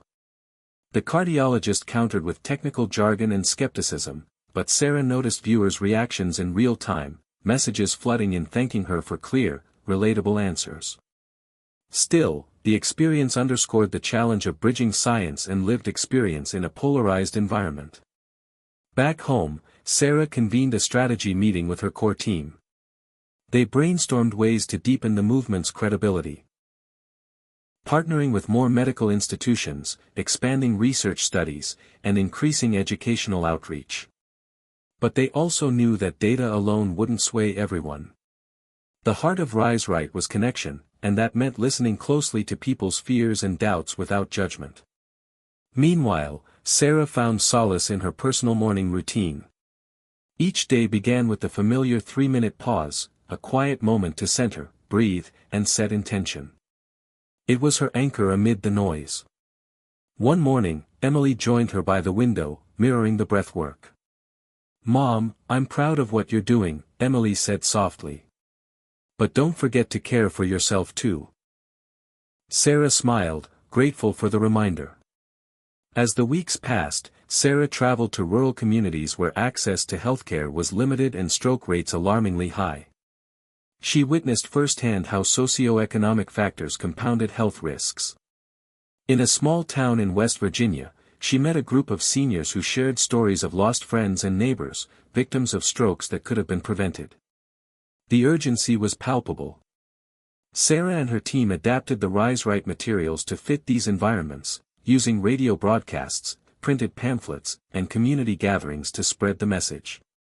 In one poignant session, a retired coal miner named Jack recounted how the morning pause had helped him regain strength after a stroke. "I never thought a few minutes of calm could make such a difference," Jack said, voice thick with emotion. "It's like waking up inside again." These encounters deepened Sarah's resolve. She began advocating for policy changes to support preventive health practices, urging lawmakers to fund community programs that emphasized mindfulness and slow morning routines. The journey was demanding, but Sarah found energy in the stories of transformation and resilience. At the same time, she navigated personal challenges. Balancing public expectations with private life was difficult, especially as Emily faced her own health concerns. The mother-daughter bond grew stronger as they supported each other through uncertainty. One evening, after a tough day, Sarah sat with Emily in the garden. "I worry about you," Emily admitted. "I want you to keep fighting, but I also want you to be well." Sarah reached out, holding her daughter's hand. "We're in this together. That's the whole point." The next chapter in RiseRight's evolution came unexpectedly when a tech company approached Sarah with a proposal to develop a wearable device that would gently remind users to pause each morning and guide them through the routine. The idea sparked a mix of excitement and caution. Technology could amplify the movement's reach, but Sarah was wary of commodifying a practice rooted in simplicity and mindfulness. After months of discussions, she agreed to collaborate on a device designed with care and accessibility at its core. The launch was met with enthusiasm, especially among tech-savvy seniors eager to engage with their health in new ways. Feedback highlighted how the gentle alerts and guided breathing exercises helped build lasting habits. Meanwhile, the RiseRight Ambassador Network expanded its reach through virtual training sessions and community forums, connecting participants across the country. Sarah marveled at the network's vibrancy. Stories flowed in daily, a mosaic of challenges and triumphs that underscored the movement's impact. Despite the progress, Sarah never lost sight of the message's simplicity, the power of a mindful pause to shift risk and reclaim life. One early morning, as she sat watching the sunrise, Sarah reflected on how far she and RiseRight had come, from a personal discovery born out of grief to a nationwide movement touching thousands. She whispered her mantra, "RiseRight. Live well." In that quiet moment, she knew the journey was far from over. The challenge was to keep growing, listening, and adapting while holding fast to the heart of the message. The morning mistake that tripled stroke risk after 60 had sparked a revolution, but its true power lay in the moments of stillness and connection it created. Sarah smiled, ready to face whatever came next with grace, hope, and an open heart. The summer heat was fading as Sarah Mitchell prepared for one of the most important moments in the RiseRight movement's history, a congressional hearing on preventive health strategies for seniors. Months of advocacy had led to this opportunity to present evidence on the dangers of rapid morning movement and the power of the 3-minute pause to reduce stroke risk. The day was clear, and Sarah woke early, following her own routine with deliberate calm. As she dressed, her mind raced, not with fear, but with determination. She thought of Tom and the countless stories from the community that underscored why this mattered. At the Capitol building, the grand halls buzzed with quiet urgency. Sarah joined a panel alongside leading neurologists, public health officials, and advocates from senior organizations. When her turn came, she stood before the committee, a sea of serious faces attentive to her every word.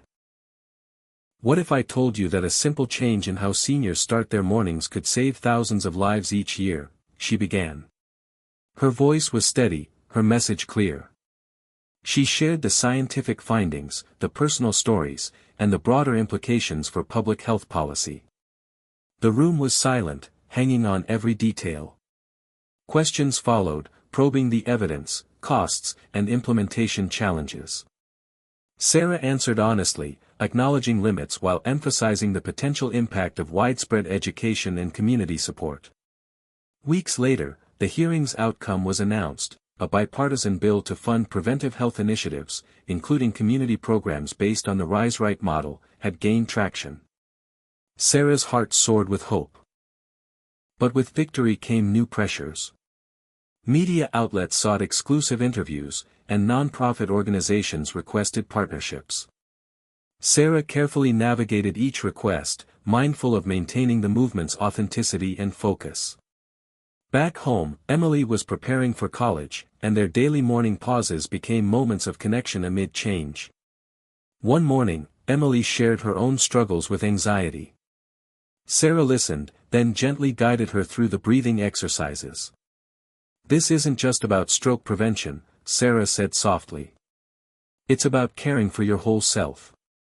Meanwhile, the Rise Right Ambassador Network celebrated milestones, hundreds of trained volunteers, thousands of people reached, and new community hubs opening nationwide. One particularly inspiring story came from a rural town in Montana, where a local librarian, Diane, had integrated the routine into weekly book club meetings. "It's more than a practice," Diane said in a video Sarah received. "It's a way to build connection and hope." Sarah was moved by the grassroots energy fueling the movement's growth. But the challenges of scaling the message remained.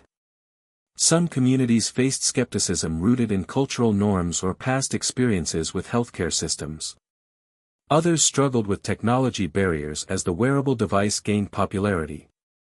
To address these issues, Sarah and her team launched a mobile Rise Right unit, an outreach van equipped to bring education, screenings, and support directly to neighborhoods.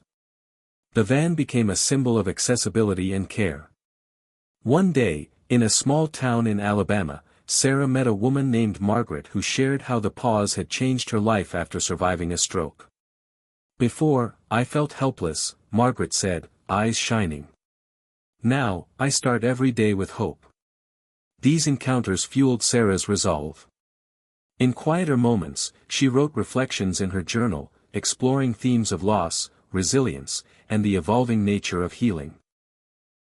She realized that the morning pause was a metaphor for life itself, a chance to slow down, breathe deeply, and face the day with intention. As autumn painted the landscape in warm hues, Sarah was invited to deliver a keynote at the National Senior Health Conference. Standing before an audience of healthcare providers and policymakers, she shared the journey of Rise Right, its origins, growth, and vision for the future. She emphasized the importance of community, compassion, and accessible education in transforming health outcomes. After the speech, a respected geriatrician approached her. "Sarah, your work is reshaping how we think about aging and prevention. This is just the beginning." Back at home, Sarah and Emily sat together one evening, reflecting on the past years. "Mom," Emily said, "you've helped so many people find strength. But what about you?"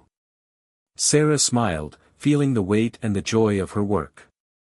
"I'm learning every day," she said. "That's the beauty of the pause, it's a practice of growth." As winter approached, Sarah found herself planning the next phase of Rise Right, a digital platform to connect ambassadors, share resources, and foster community worldwide.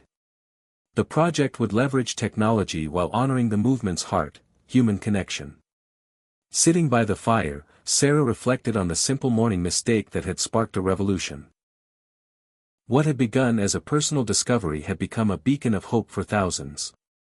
She whispered once more, "Rise Right. Live well." And with that, she embraced the promise of new beginnings, ready to face whatever came next with courage, compassion, and grace. Winter's chill had settled over the city, but inside Sarah Mitchell's home, warmth radiated from the steady glow of her laptop and the hum of a growing virtual community. The Rise Right digital platform was live, and the response was overwhelming. Thousands of users from across the country logged in daily to access guided pauses, educational videos, and forums where they shared stories and encouragement. Sarah watched as new friendships formed and small groups organized virtual meetups. It was a testament to human connection, even when separated by miles. Yet, as the platform grew, so did the complexity. Sarah received messages from people struggling to stay consistent, those feeling isolated despite the technology, and others overwhelmed by the flood of information. She realized the importance of balancing accessibility with simplicity. To address this, Sarah's team developed a series of pause challenges, bite-sized daily prompts designed to fit into any schedule. These challenges encouraged mindfulness, gratitude, and self-compassion alongside the physical routine. Feedback was immediate and positive. One user from rural Kansas wrote, "The daily reminders keep me grounded. It's like a friend checking in every morning." Meanwhile, Sarah's own mornings remained sacred. Each day began with the 3-minute pause by her bedroom window, the rising sun painting the sky in hues of orange and lavender. This ritual was her anchor in a world of constant motion. But the digital expansion also brought new opportunities. A collaboration with a national healthcare provider led to the integration of RiseRight content into patient education programs. Doctors and nurses began recommending the pause as part of stroke prevention and recovery plans. Sarah found herself invited to hospitals and clinics, sharing the message directly with patients and healthcare professionals. During one visit to a rehabilitation center, she met James, a man recovering from a severe stroke. "The pause gave me something to hold on to," James told her. "It's more than breathing, it's hope." Stories like James's fueled Sarah's passion and deepened her understanding of the human impact behind the data. As spring approached, Sarah prepared for the annual RiseRight Summit, a gathering of ambassadors, health experts, and community leaders. The event, held virtually to accommodate the broad reach, was designed to inspire collaboration and celebrate progress. The opening session featured a montage of videos from ambassadors across the country, each sharing how the movement had transformed their communities. Sarah felt a surge of pride and humility. The keynote speaker, a renowned neurologist, presented new research confirming the benefits of slowing down in the morning for vascular health. The evidence was mounting, and the medical community was taking notice. During breakout sessions, participants discussed challenges and strategies for reaching diverse populations, addressing health disparities, and sustaining momentum. Sarah listened closely, taking notes and absorbing ideas. One conversation struck a chord, a discussion about mental health and its intersection with stroke risk. Participants shared how stress, anxiety, and depression could exacerbate health risks and how the pause provided a moment of calm that was often missing in people's lives. Sarah realized this was an essential dimension to explore further. In the weeks that followed, she began collaborating with mental health professionals to incorporate elements of emotional wellness into the RiseRight program. They developed new content focused on managing stress, building resilience, and cultivating positive habits. The response was immediate. Users reported feeling more equipped to handle daily challenges, improving not only physical health but emotional well-being. At the same time, Sarah remained grounded in her personal journey. One quiet evening, she sat with Emily by the fireplace, reflecting on how their relationship had deepened through shared practice. "Mom," Emily said, "I'm grateful for the pause. It's helped me find balance in college and beyond." Sarah smiled, feeling a profound sense of connection and hope. But not all moments were easy. The loss of Tom still lingered like a shadow, reminding Sarah of the fragility of life and the importance of the work she continued. She journaled often, finding solace in words and reflection. "Healing is not linear," she wrote. "It's a spiral of pain and growth, loss and love." As the year progressed, Sarah expanded partnerships with community organizations, faith groups, and senior centers to make the RiseRight pause a part of everyday life for more people. She traveled less but connected more deeply through the digital platform and network of ambassadors. One day, she received a message from a caregiver in Florida who had introduced the pause to her elderly mother living with early-stage dementia. "It's moments like these that matter," the caregiver wrote. "The pause brings calm and presence when words fail." Sarah was moved by the profound ways the practice transcended physical health, touching the soul. With the holidays approaching, Sarah organized a RiseRight gratitude campaign, encouraging participants to reflect on what they were thankful for and share their stories. The campaign created a ripple of positivity, helping people find light during a time often filled with loneliness and reflection. Sarah watched as virtual communities blossomed, friendships deepened, and the movement grew stronger than ever. One crisp December morning, as snowflakes drifted outside her window, Sarah sat quietly, breathing in the stillness. She thought of the journey. From the moment she learned about the morning mistake that tripled stroke risk after 60, to the vast community of hope and healing that had grown in its wake. She whispered her mantra once more, rise right. Live well. And in that simple phrase, she found the courage to continue, knowing that every pause was a step toward a better life, for herself, for Emily, and for the thousands who had joined her in this movement of mindful living. The year was turning, and with it came fresh challenges for Sarah Mitchell and the Rise Right movement.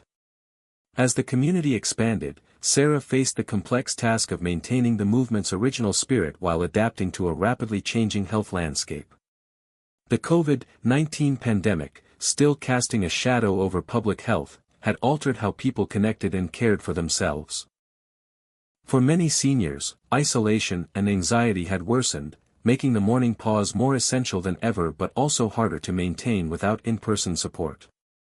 Sarah spent hours reviewing data and feedback from the Rise Right digital platform, noting patterns of engagement that fluctuated with lockdowns and restrictions. It became clear that the pause wasn't just a physical routine, it was a lifeline in turbulent times. In response, Sarah and her team launched Rise Right Connect, a series of virtual support groups designed to foster connection and accountability. These weekly gatherings, led by trained ambassadors, offered not only guided pauses but also open conversations about mental health, loneliness, and resilience. Sarah watched as strangers became friends, sharing stories of struggle and triumph. In one session, a participant named Helen shared how the pause had helped her manage grief after losing her husband. "It's the only moment in my day where I feel peace," Helen said quietly. Sarah realized that the pause had evolved into something larger, a tool for emotional survival as well as physical health. Amid these efforts, Sarah faced personal trials. Emily's first year of college was marked by homesickness and the pressures of academic life. Their morning routine shifted to evening phone calls, where Sarah guided Emily through the pause remotely. "I miss our mornings," Emily said one night. "But this helps." The distance tested their bond, yet also revealed its strength. Meanwhile, Sarah continued to advocate for stroke prevention on national stages. She appeared on podcasts, wrote op-eds, and participated in webinars, always emphasizing the simplicity and power of mindful mornings. One particularly memorable interview was with a veteran journalist who had suffered a stroke himself. Their conversation was raw and heartfelt, bridging science and personal experience in a way that resonated deeply with listeners. The Rise Right movement also gained traction internationally.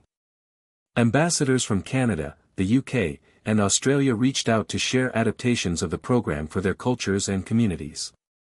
Sarah embraced this global connection, seeing the universal need for moments of calm amid the chaos of modern life. However, not all feedback was positive. Some critics accused the movement of oversimplifying complex health issues or promoting false hope. Sarah listened carefully, responding with humility and openness. She acknowledged the limitations of the pause. It was not a cure-all but a step toward greater awareness and prevention. She encouraged continued research and collaboration with medical professionals to strengthen the evidence base. In one particularly challenging moment, Sarah received a letter from a family devastated by a stroke that had occurred despite following the Rise Right routine. The letter was filled with pain and questions. Sarah responded with empathy, offering support and resources while reaffirming that every health journey was unique. These moments reminded her of the movement's humanity, the triumphs and heartbreaks intertwined. As spring approached once again, Sarah organized a Rise Right Community Day, a nationwide event encouraging people to share their stories and connect locally and virtually. The event was a vibrant celebration of resilience and hope, featuring live-streamed sessions, local meetups, and a social media campaign that flooded feeds with messages of encouragement. Sarah participated from her hometown, joining a virtual circle of ambassadors and participants. The sense of unity was palpable, a testament to the movement's evolution from a simple morning routine into a powerful community. In quieter moments, Sarah reflected on the lessons learned. She journaled about the importance of balance between growth and authenticity, science and story, individual and community. She recognized that the pause was more than a health practice, it was a metaphor for life itself, inviting stillness amid motion, presence amid distraction. One afternoon, Sarah sat with Emily in a sunlit park, watching cherry blossoms fall like gentle reminders of impermanence. "Mom," Emily said, "this movement has changed so many lives. What's next?" Sarah smiled, squeezing her daughter's hand. "We keep listening, learning, and growing. The pause is just the beginning." Their conversation drifted to hopes and dreams, the future uncertain but full of possibility. As the sun set, Sarah felt a quiet confidence. The morning mistake that tripled stroke risk after 60 had sparked a movement, but its true power lay in the moments of pause, connection, and hope that sustained it. With every breath and every day, they were rising right, together. As the seasons changed again, Sarah Mitchell found herself reflecting on the journey of the Rise Right movement, a movement born from a simple discovery that a hurried morning could triple stroke risk after age 60. What began as a personal mission to save lives had blossomed into a nationwide effort touching thousands, yet Sarah knew the work was far from over. She faced the challenge of keeping momentum alive while deepening the movement's impact. This meant expanding beyond prevention to support those who had already experienced strokes or were at high risk. With renewed focus, Sarah partnered with rehabilitation centers and stroke recovery specialists to integrate the Rise Right pause into recovery programs.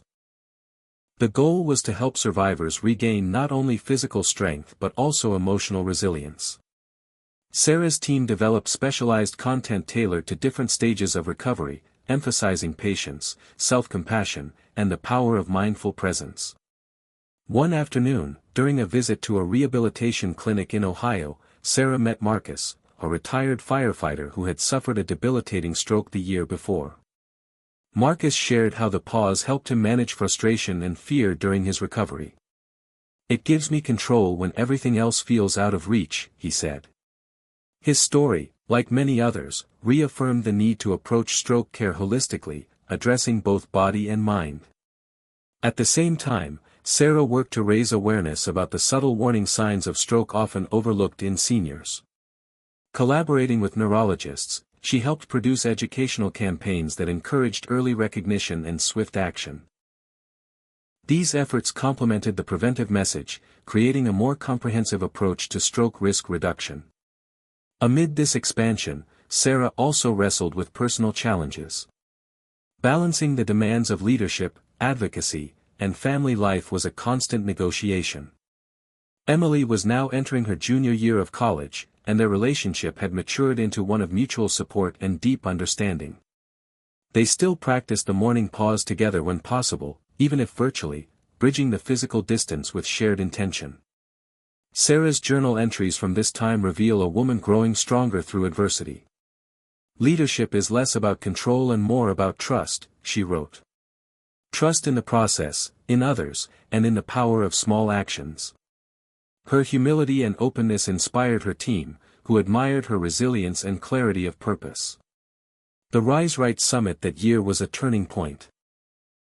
Held as a hybrid event, it brought together ambassadors, healthcare professionals, and stroke survivors from around the world. Sarah's keynote speech emphasized the importance of community in healing and prevention. She shared stories of transformation, of individuals who had reclaimed their lives through the pause and the support of others. One particularly moving moment was a panel discussion featuring survivors and caregivers who spoke candidly about the challenges and triumphs of recovery. Their voices underscored the human side of stroke prevention, reminding attendees that every statistic represented a life touched by struggle and hope. Following the summit, Sarah received invitations to collaborate on research projects exploring the physiological effects of the pause on blood flow and neural health. These partnerships promise to deepen the scientific understanding of the practice and its benefits, strengthening its credibility in the medical community. Meanwhile, Sarah's media presence continued to grow. Interviews on national television and podcasts allowed her to reach wider audiences, spreading the message of mindful mornings far beyond the original circle of advocates. Yet, she remained grounded, always returning to the core of the movement, the simple, daily act of pausing. As summer blossomed, Sarah organized a nationwide Rise Right Day, encouraging communities to gather outdoors for group pauses, educational workshops, and celebrations of health and connection. The event saw record participation, with images flooding social media of people young and old standing together in silent unity. In a heartfelt video message, Sarah thanked everyone for their commitment and shared her vision for the future. A world where mindful living was woven into daily life, where health and hope flourished hand in hand. Despite these successes, Sarah remained aware of the ongoing challenges. Health disparities persisted, with some communities still lacking access to education and resources. Sarah and her team redoubled efforts to reach underserved populations, partnering with local leaders and culturally competent organizations to tailor the Rise Right program. Their approach emphasized respect, listening, and adaptability, recognizing that no one-size-fits-all solution existed. One afternoon, Sarah visited a community center in New Mexico where a pilot program was underway. She was struck by the enthusiasm and commitment of the participants, many of whom shared stories of overcoming obstacles and finding new strength through the pause. The experience reinforced Sarah's belief in the transformative power of community and compassion. As the year drew to a close, Sarah sat quietly in her home, reflecting on the countless lives touched by the movement. She thought of the mornings lost to haste and stress, the stories of survival and healing, and the promise of a future shaped by mindful presence. With gratitude and hope, she whispered her mantra one last time for the day: Rise Right. Live well. It was a call to action and a promise, a reminder that every day offered a new beginning, and every pause was a step toward a better life. Sarah Mitchell's world was evolving faster than she had ever imagined. What began as a small discovery about a dangerous morning habit had transformed into a movement that rippled through communities, hospitals, and governments. But now, as the Rise Right initiative matured, Sarah found herself confronting new challenges: how to sustain momentum, innovate without losing the movement's soul, and nurture a generation facing unprecedented pressures. The digital platform buzzed with activity, from users logging their daily pauses to vibrant discussions about health, stress, and hope. Sarah's team worked tirelessly, balancing technological upgrades with a human touch. They introduced new features like personalized reminders, wellness trackers, and integration with popular fitness devices, all designed to keep users engaged and motivated.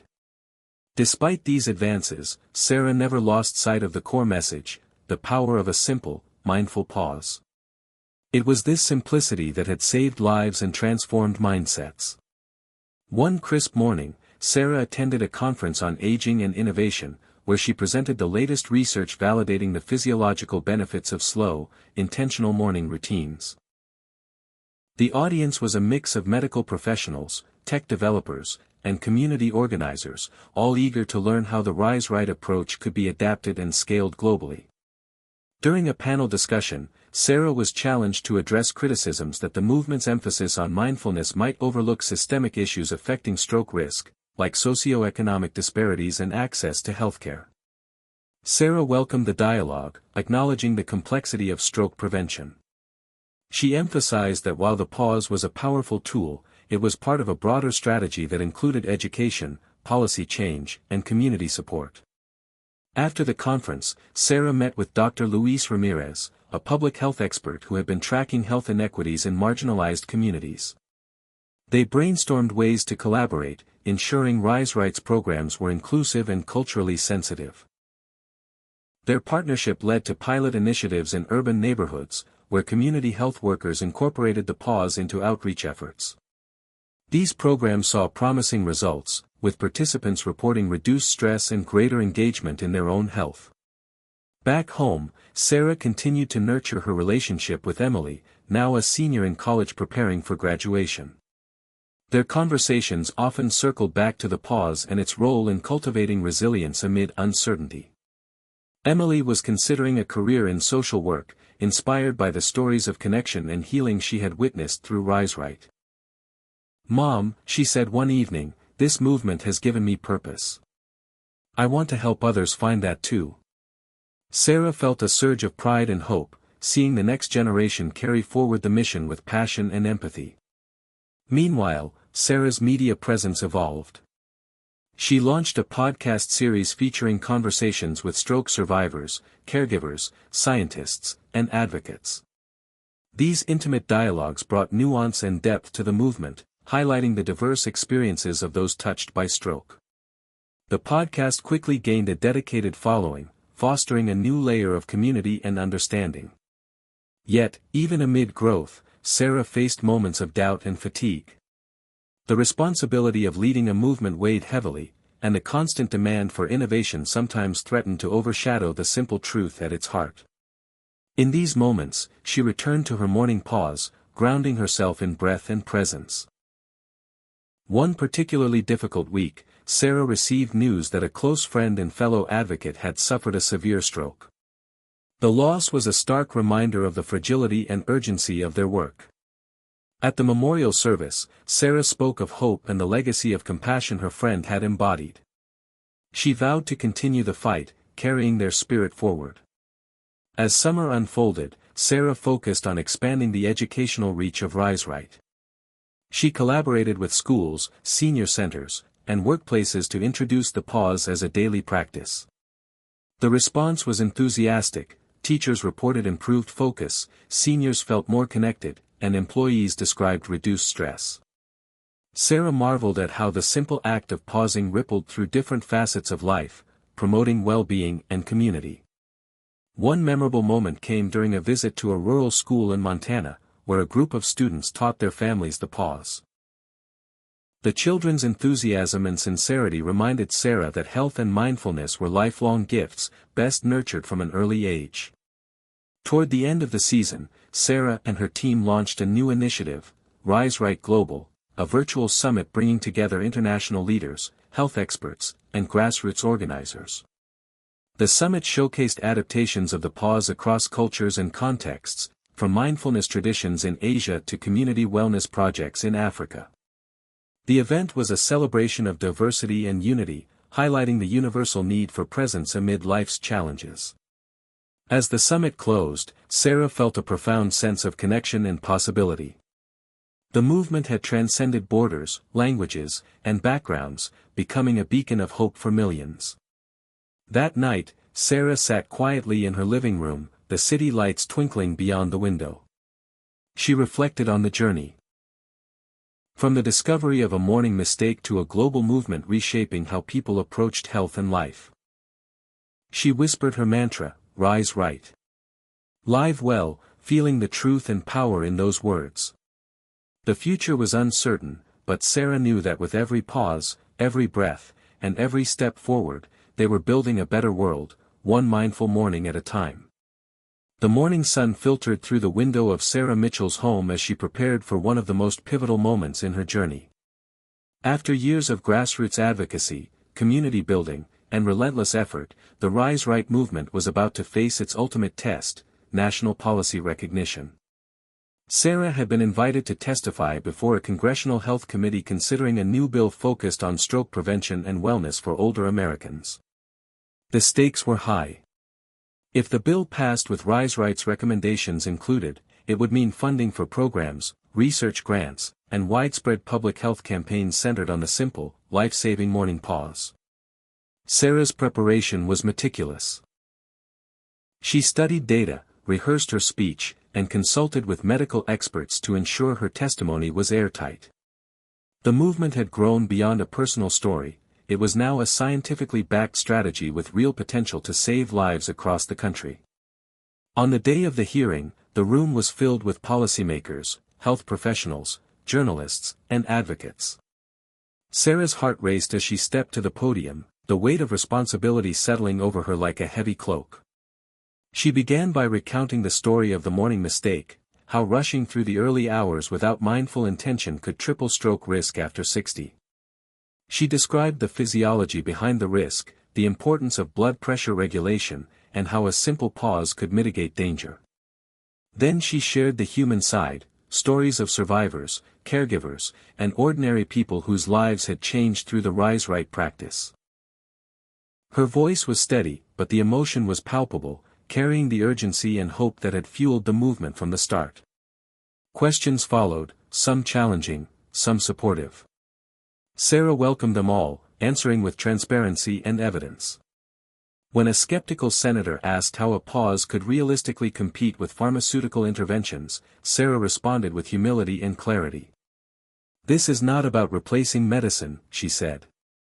"It's about empowering individuals with simple, accessible tools that complement medical care and enhance overall well-being."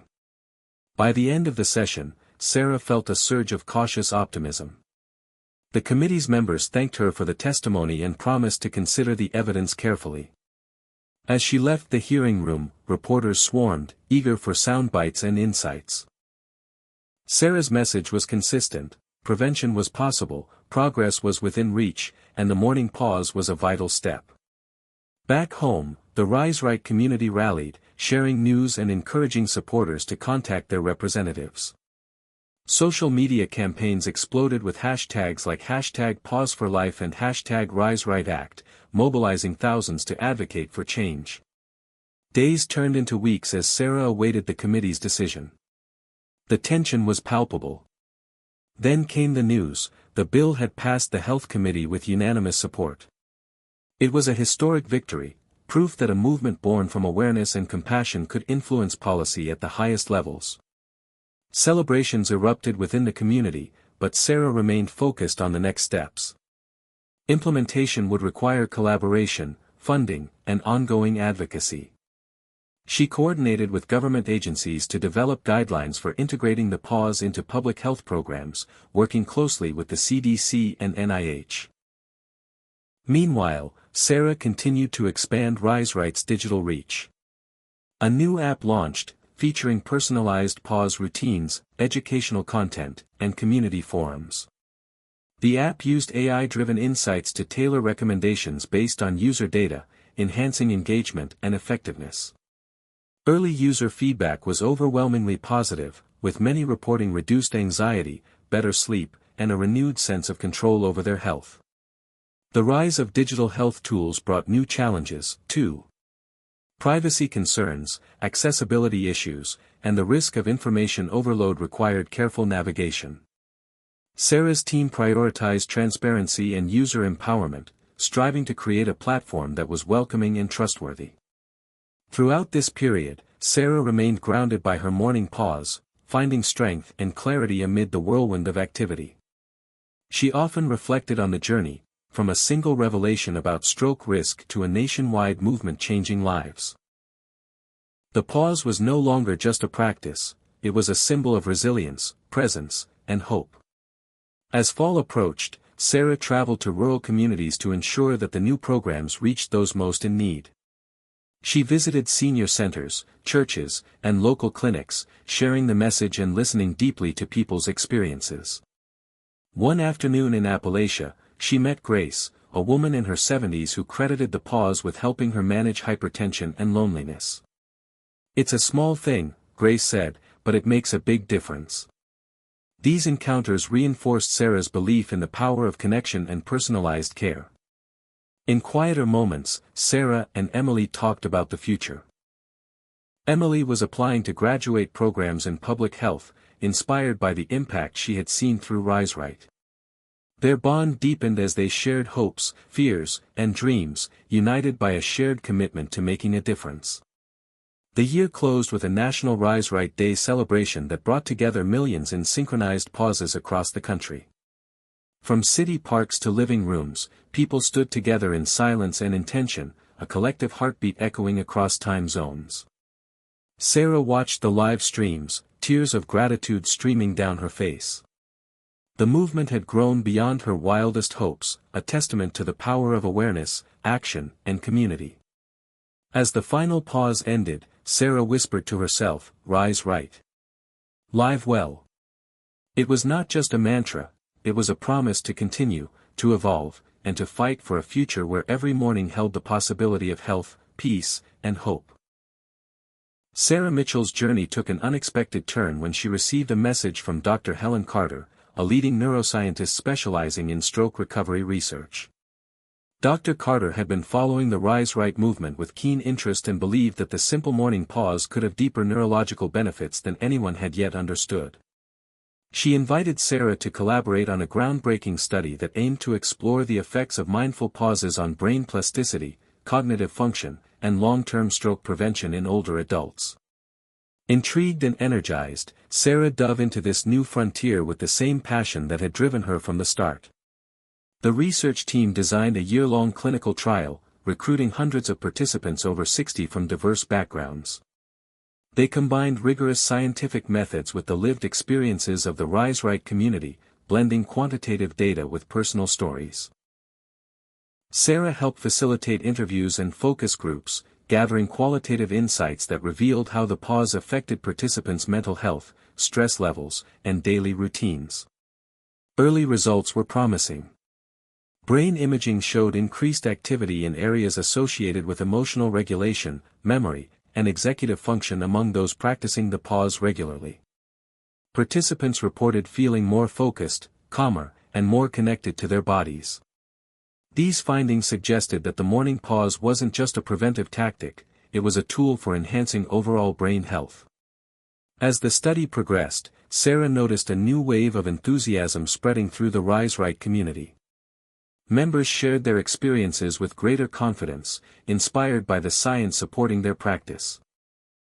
The movement gained credibility among healthcare professionals, opening doors for further collaborations and funding.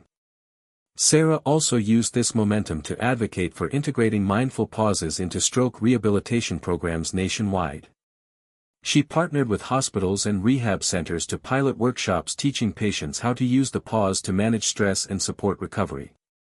The workshops were met with heartfelt appreciation from survivors and caregivers alike, many describing the pause as a lifeline during difficult moments. Meanwhile, Sarah faced personal challenges as well.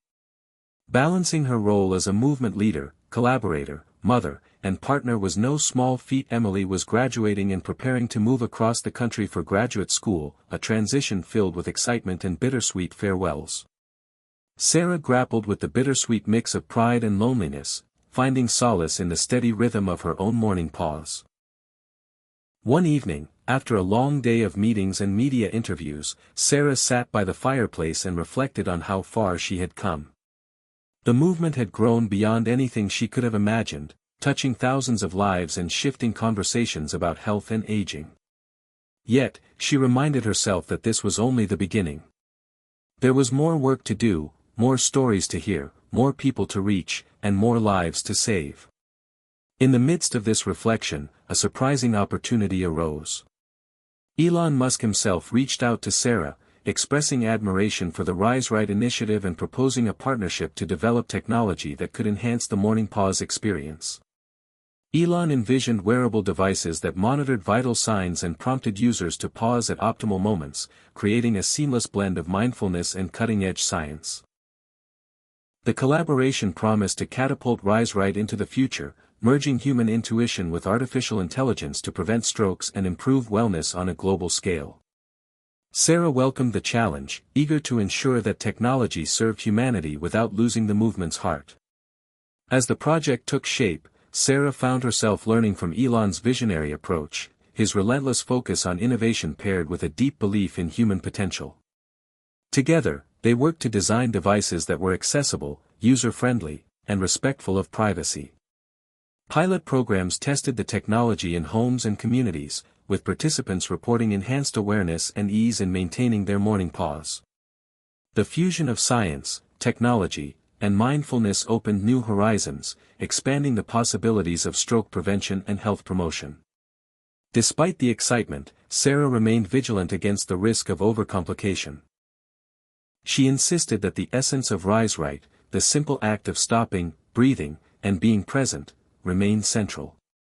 Technology was a tool, not a replacement for human connection and self-awareness.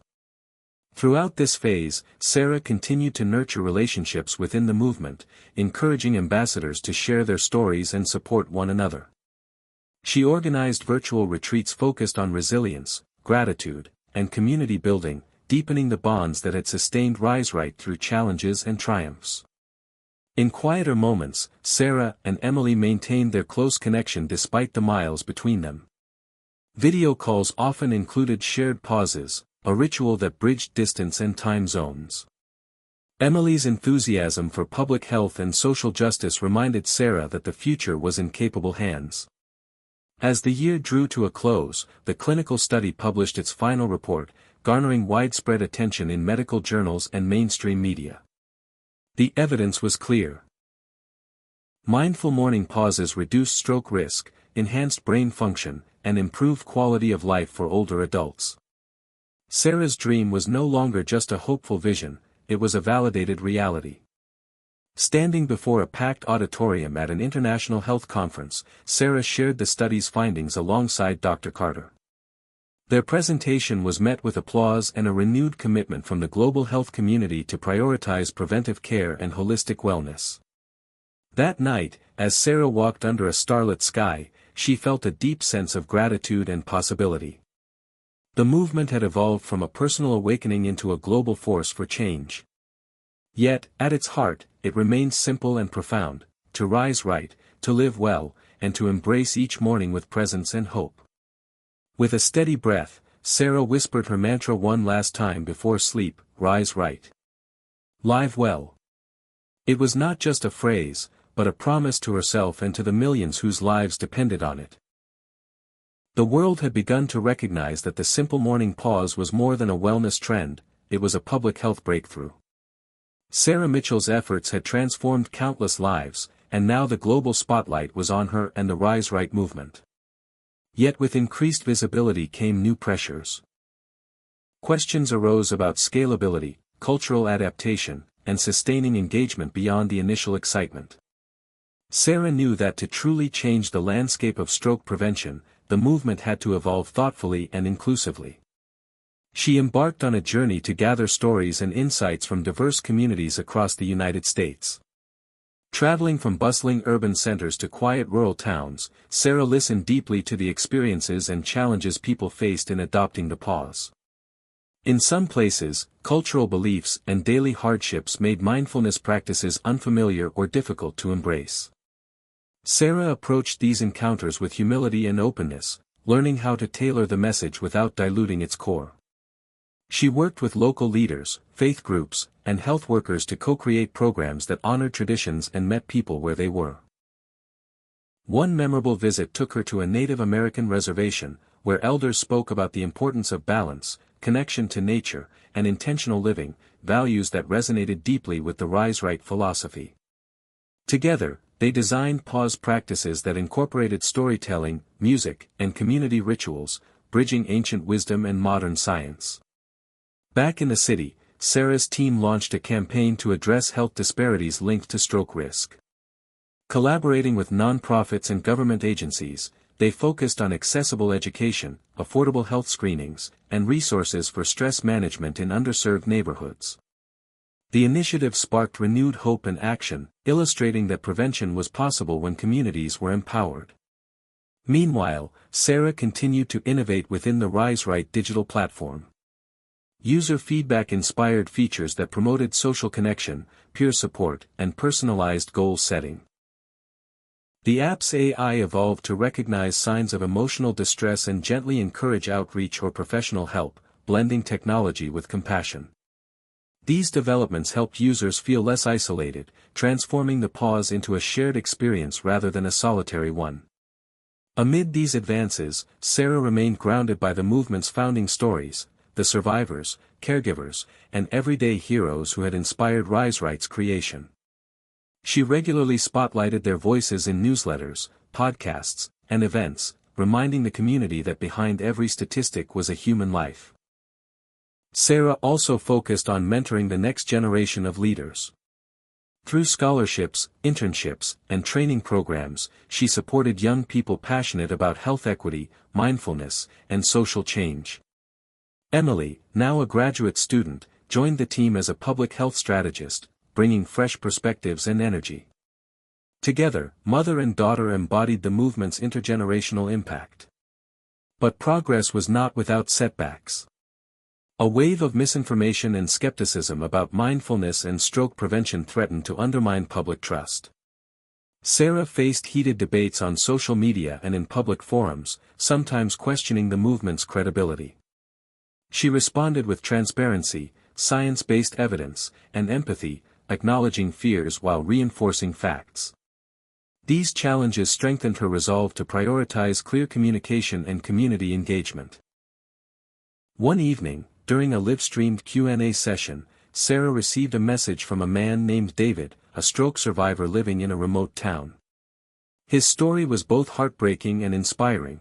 After a devastating stroke, he had struggled with depression and isolation until discovering Rise Right's pause practice through a local health worker.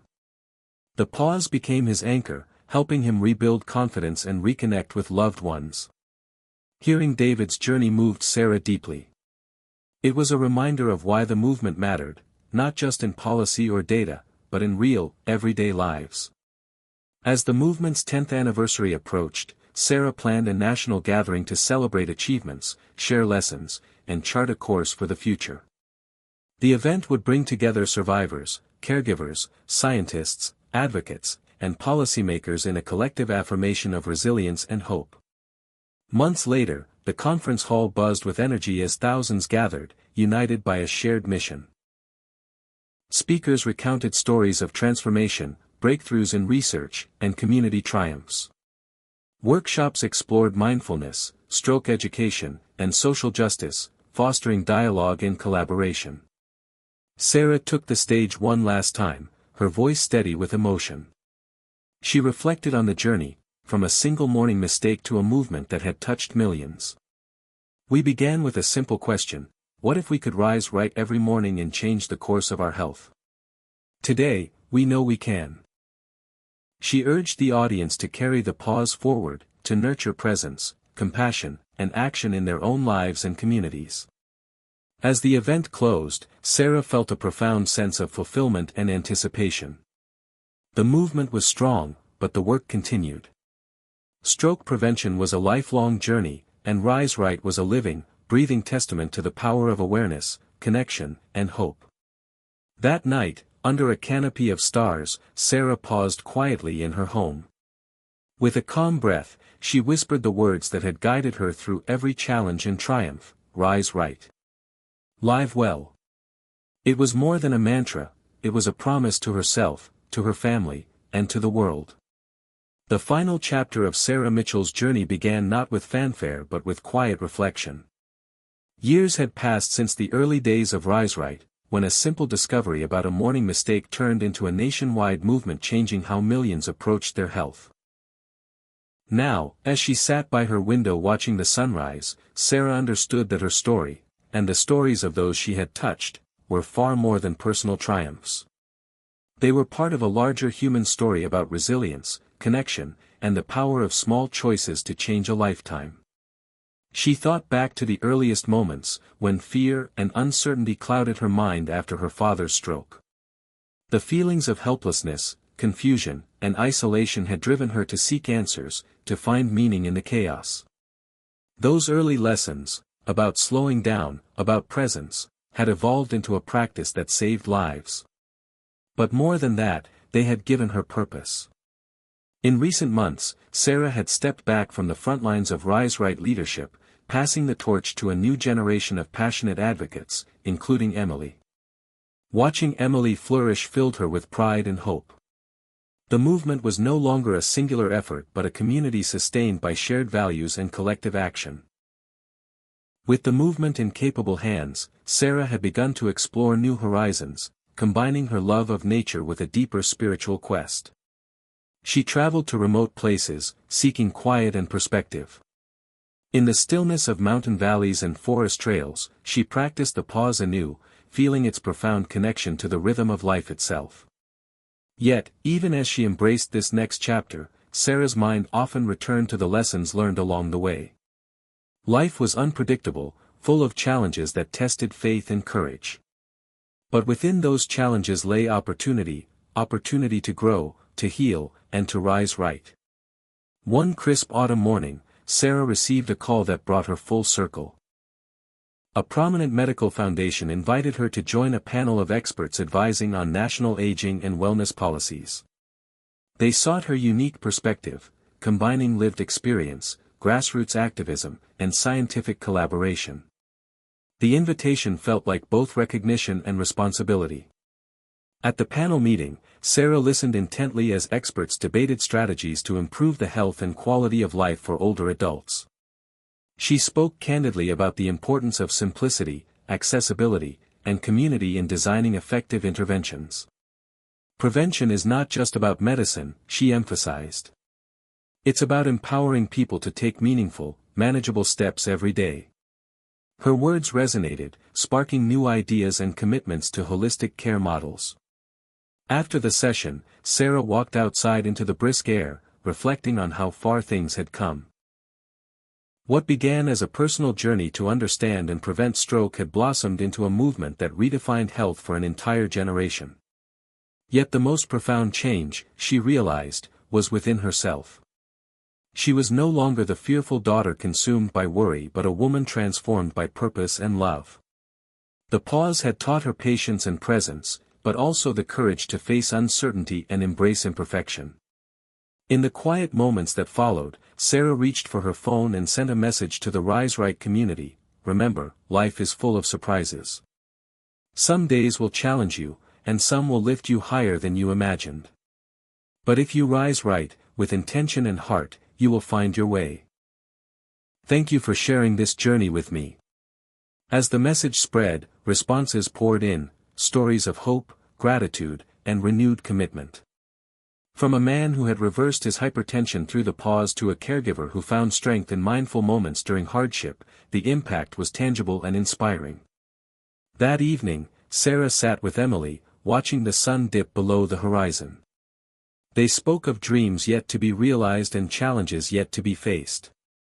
"This is only the beginning," Emily said, her eyes shining. Sarah nodded, feeling the truth of those words deep in her soul. The story of Rise Right was not just about prevention, it was about the ongoing journey of living fully, with awareness, compassion, and courage. Before turning in for the night, Sarah stood by the window one last time. The moon cast a silver glow over the world, quiet and steady. Taking a deep breath, she whispered the words that had become her guide through every chapter: "Rise Right. Live well." And in that moment, she knew that whatever the future held, she and the millions who had joined her would face it with open hearts and unwavering hope.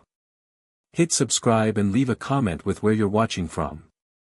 This story might just spark a new beginning.